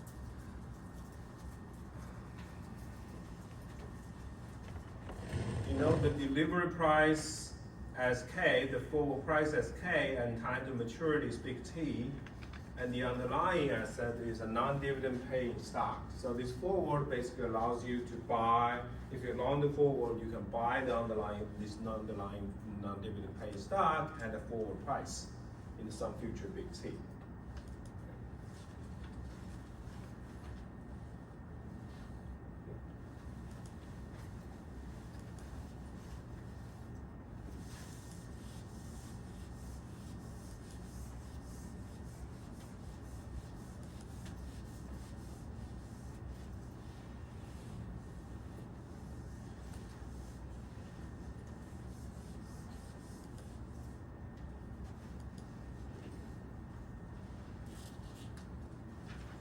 So the payoff,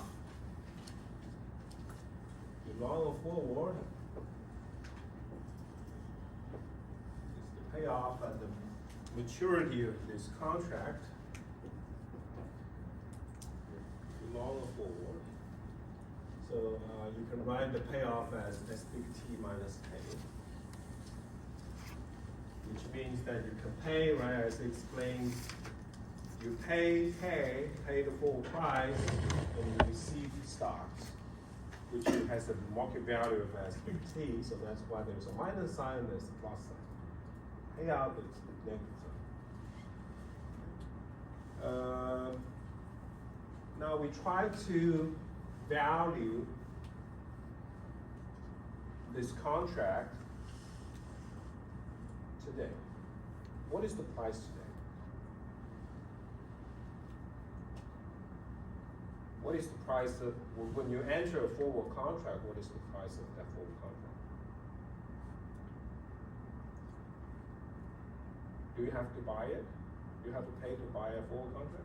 No. No. Zero. The value of this forward contract must be zero. So now let's try to look at that. So the payoff is S big T minus K.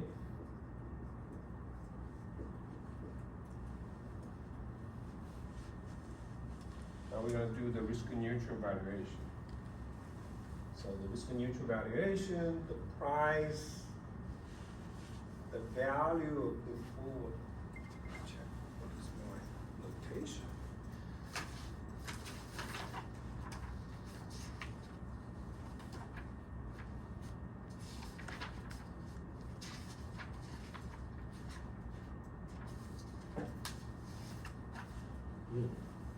Don't have any notation. So we're gonna have to the current value or value forward.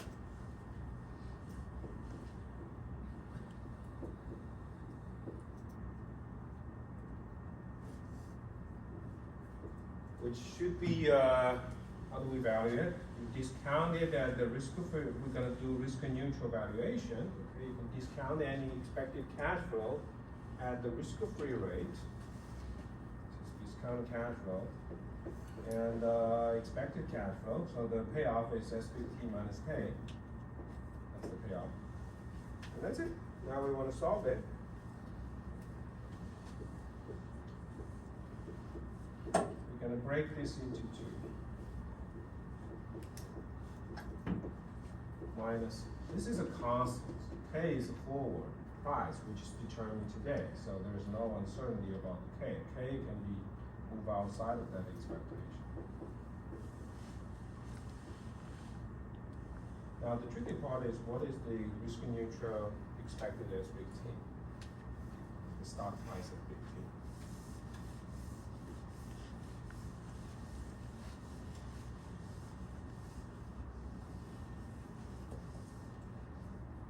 In the risk neutral. Again, in the risk neutral world, investing in a stock is the expected return of investing in a stock is the same as investing in a risk-free bond. So there's no difference of putting your money in the bank versus buying a stock.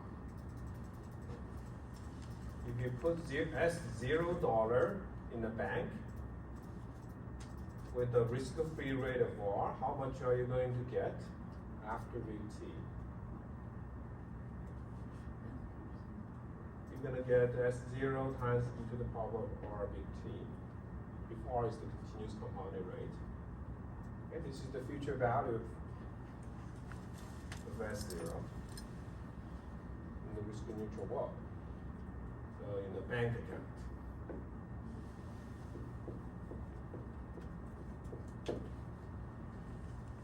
Put S0 in the bank account after big T.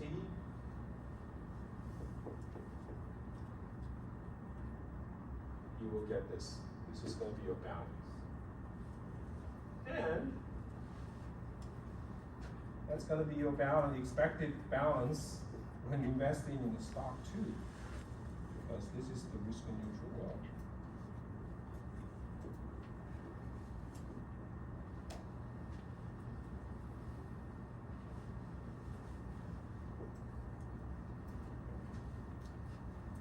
And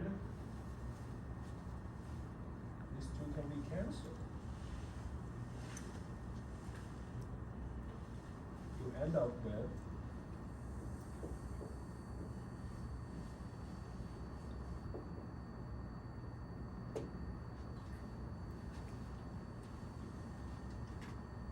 and again, the value should be 0. Because there's no exchange of cash flow when you enter a forward contract, this is going to be 0.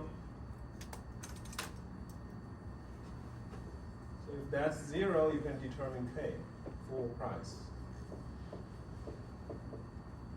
Okay. This is the equation to determine forward price, fair forward price on a stock, on a non-dividend paying stock. We use the risk neutral valuation. It's pretty straightforward.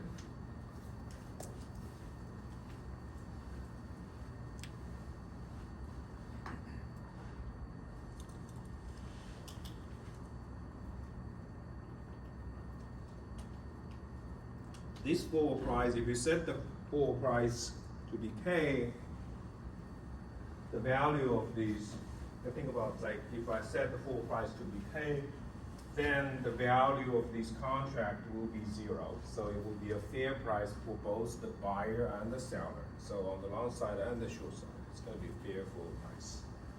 So you can see that the fair forward price of a stock is going to be the current stock price times e to the power of R big T.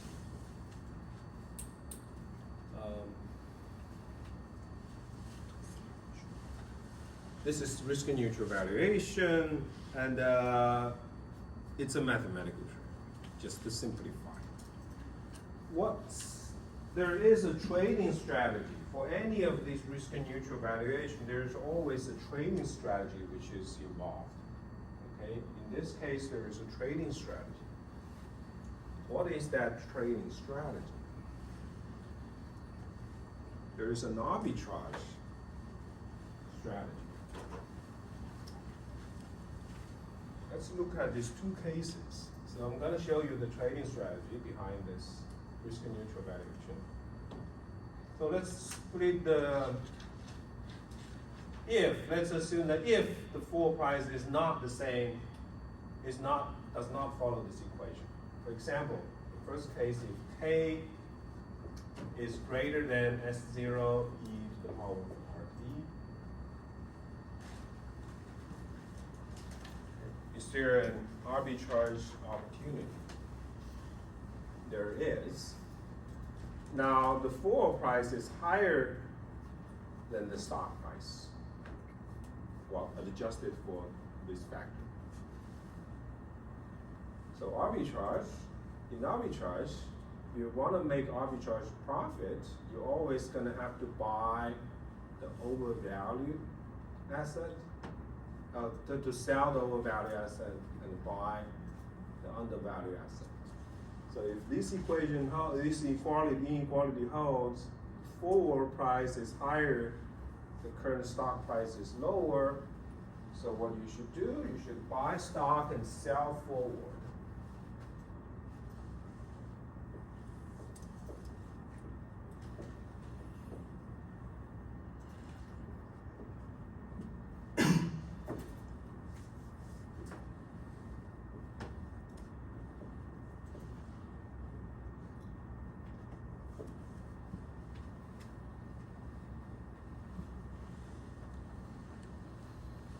So let's look at these two time period, date 0 and big T. If you buy stock, how much you pay today? You have to pay the stock price to buy stock, pay S0 minus S0. And at a big T, you can sell it to cover your position. So you're going to sell at the stock price at big T. And now you short forward. Short forward, 0 cash flow today, right? No matter whether you're long forward or short forward, 0 cash flow. At big T, if you take a short position, you will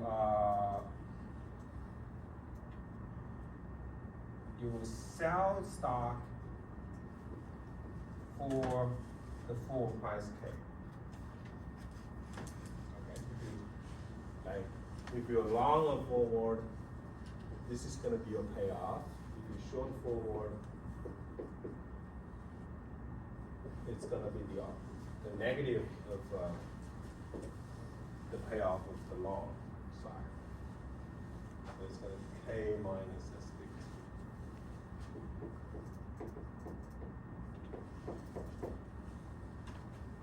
So that's going to be your payoff. And I'm not going to pay anything to buy stock. Let's assume that I can borrow at the risk-free rate. This is just a theoretical way to think about it. Let's simplify everything that you can borrow at the risk-free rate. You're going to take a loan.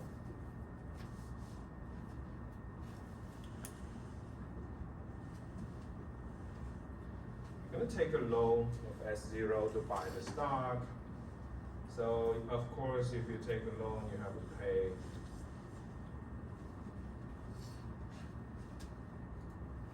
off the loan at big T, because you borrow S0, you get this much. This is the dollars.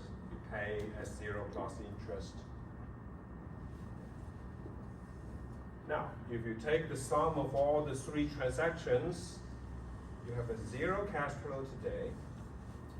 At big T, you take sum of all those. These 2 can be canceled. That's the most important part.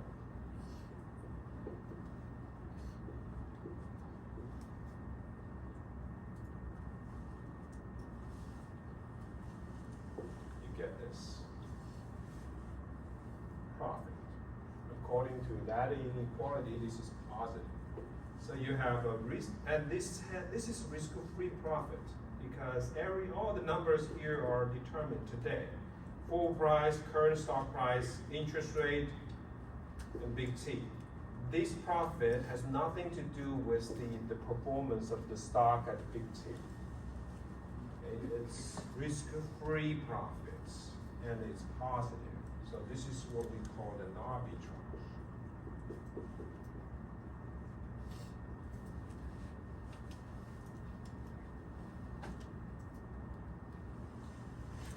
This is an arbitrage opportunity. So everyone is going to take it. And if everyone is going to take it, what will happen? A lot of people will buy stocks and they will short forward. That will increase the demand for stocks. That's going to increase the stock price and lower the forward price because everyone is shorting the forward. Eventually, this inequality will be gone. So there will be equal. It becomes an equality. Now, you can think about the other way, which is what if forward price is less than stock price?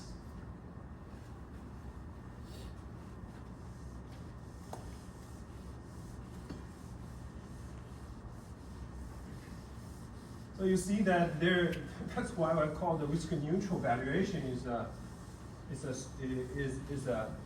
mathematical trick to simplify the calculation. But there is not much economic intuition that you can learn from there. Now here you can obviously see, right, if this risk neutral valuation breaks, if this is strong, if you see market prices does not satisfy this equality, you can trade to make a profit. Okay, so this gives you more intuition, but it's more complicated. So let's look at the other case, which is K is less than S0 RT.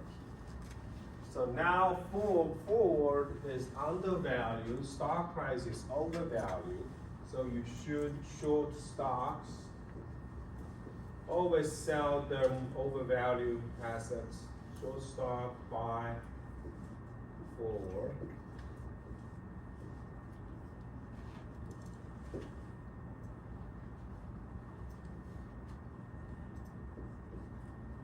So if you short stocks, how much do you get today? You get the stock price. You have to buy back though, so you have to pay the stock price at big T. And now you're gonna long forward.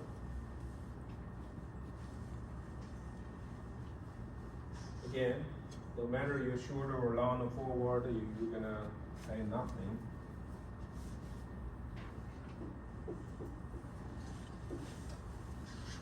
And your payoff at big T, you're gonna pay the full price to buy the stock.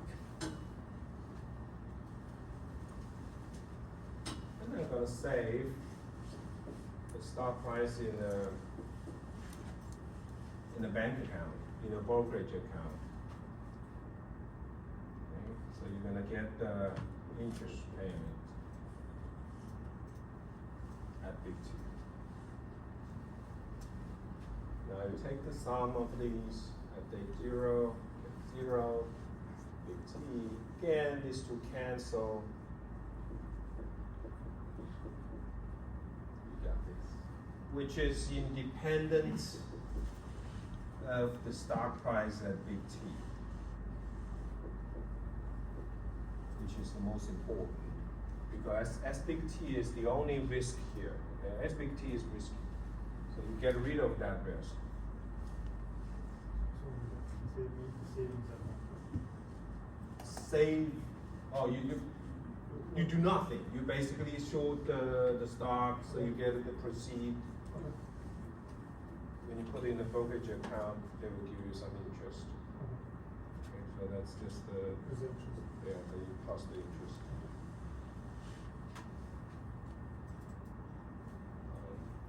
So that's going to be positive. You can see according to this equation, this must be positive. Again, it's risk-free profit. This is an arbitrage. So everyone should take the advantage. But that's gonna, right, if you keep shorting the stock and long forward, that's gonna lower the price and increase the forward price. So eventually this equation will go.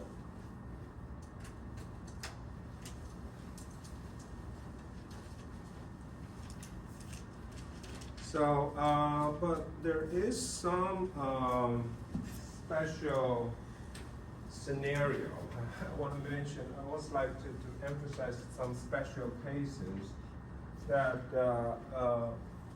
during the crisis, when short is prohibited, in some cases that the stock market can prohibit short sellers to short stocks. So if short is prohibited, shorting the stock is prohibited, what will happen to the forward market?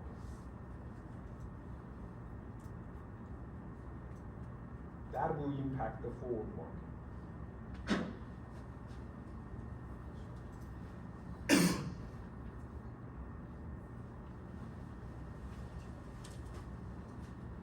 because the second strategy involves the shorting of the stock, of the underlying stock. If you do not allow people to short selling the stocks, even though we observe this inequality in the market, even though the forward price is undervalued relatively to the stock price, underlying stock price, you won't be able to do anything. You cannot follow this trading strategy because short selling is prohibited. Therefore, you will see this will happen. Okay? You will see that forward price is going to be less than the stock price. So this equation will break. Basically, it's not going to satisfy this equation because short selling is prohibited. Forward price is going to can be significantly lower than stock price. You think about the other way is that people cannot short the stock, so they all, if they want to short sell, they all went to the forward. They all go to the forward market to keep taking the short position in the forward market. That lowers the forward price compared to the stock. But basically, it's that you cannot follow this strategy anymore. So the forward price can deviate from this equation.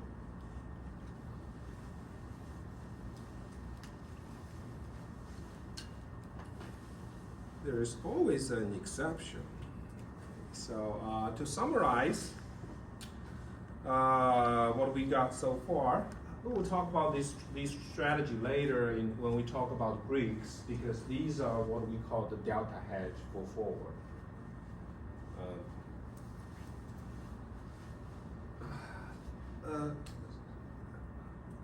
Okay, let's just summarize what we got so far. So if you're on the so at the maturity of a forward contract, if you're on the long side, this is going to be the value of the forward contract, your payoff. This is going to be the short side of the forward contract for payoff.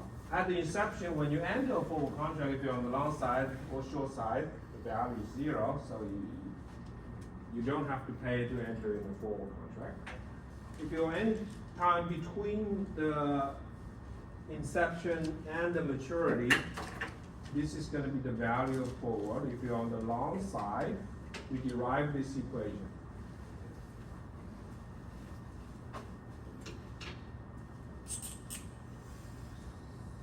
This is basically the equation. Okay, it equals to 0 at the inception, but it doesn't not necessarily equals to 0 after inception. Actually, it's going to be this equation.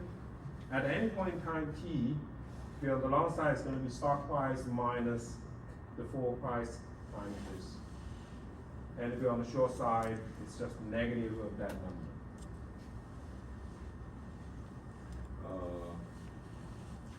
And you can see that the value of the forward contract, if you're on the long side, if stock price goes up, your forward contract value is going to go up. If you're on the short side, stock price goes up, the value of the forward contract is going to go down.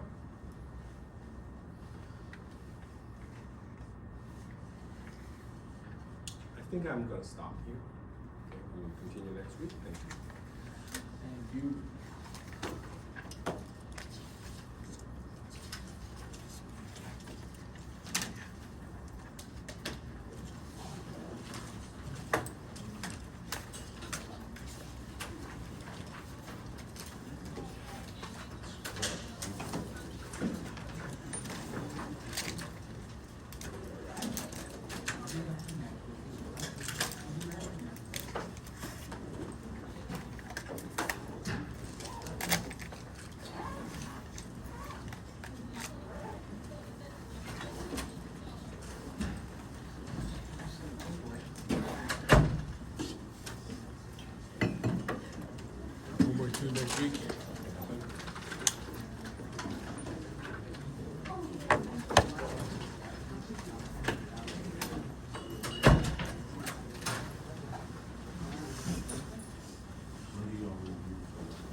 You're the one that asked about the videos, right? Yeah. I didn't put last week's up yet. I didn't even realize it. Yeah, I saw you just put the video of the last 2 weeks. Yeah. Last week. I remember when I get home, I'll put them up tonight. Thank you so much. I go like headache.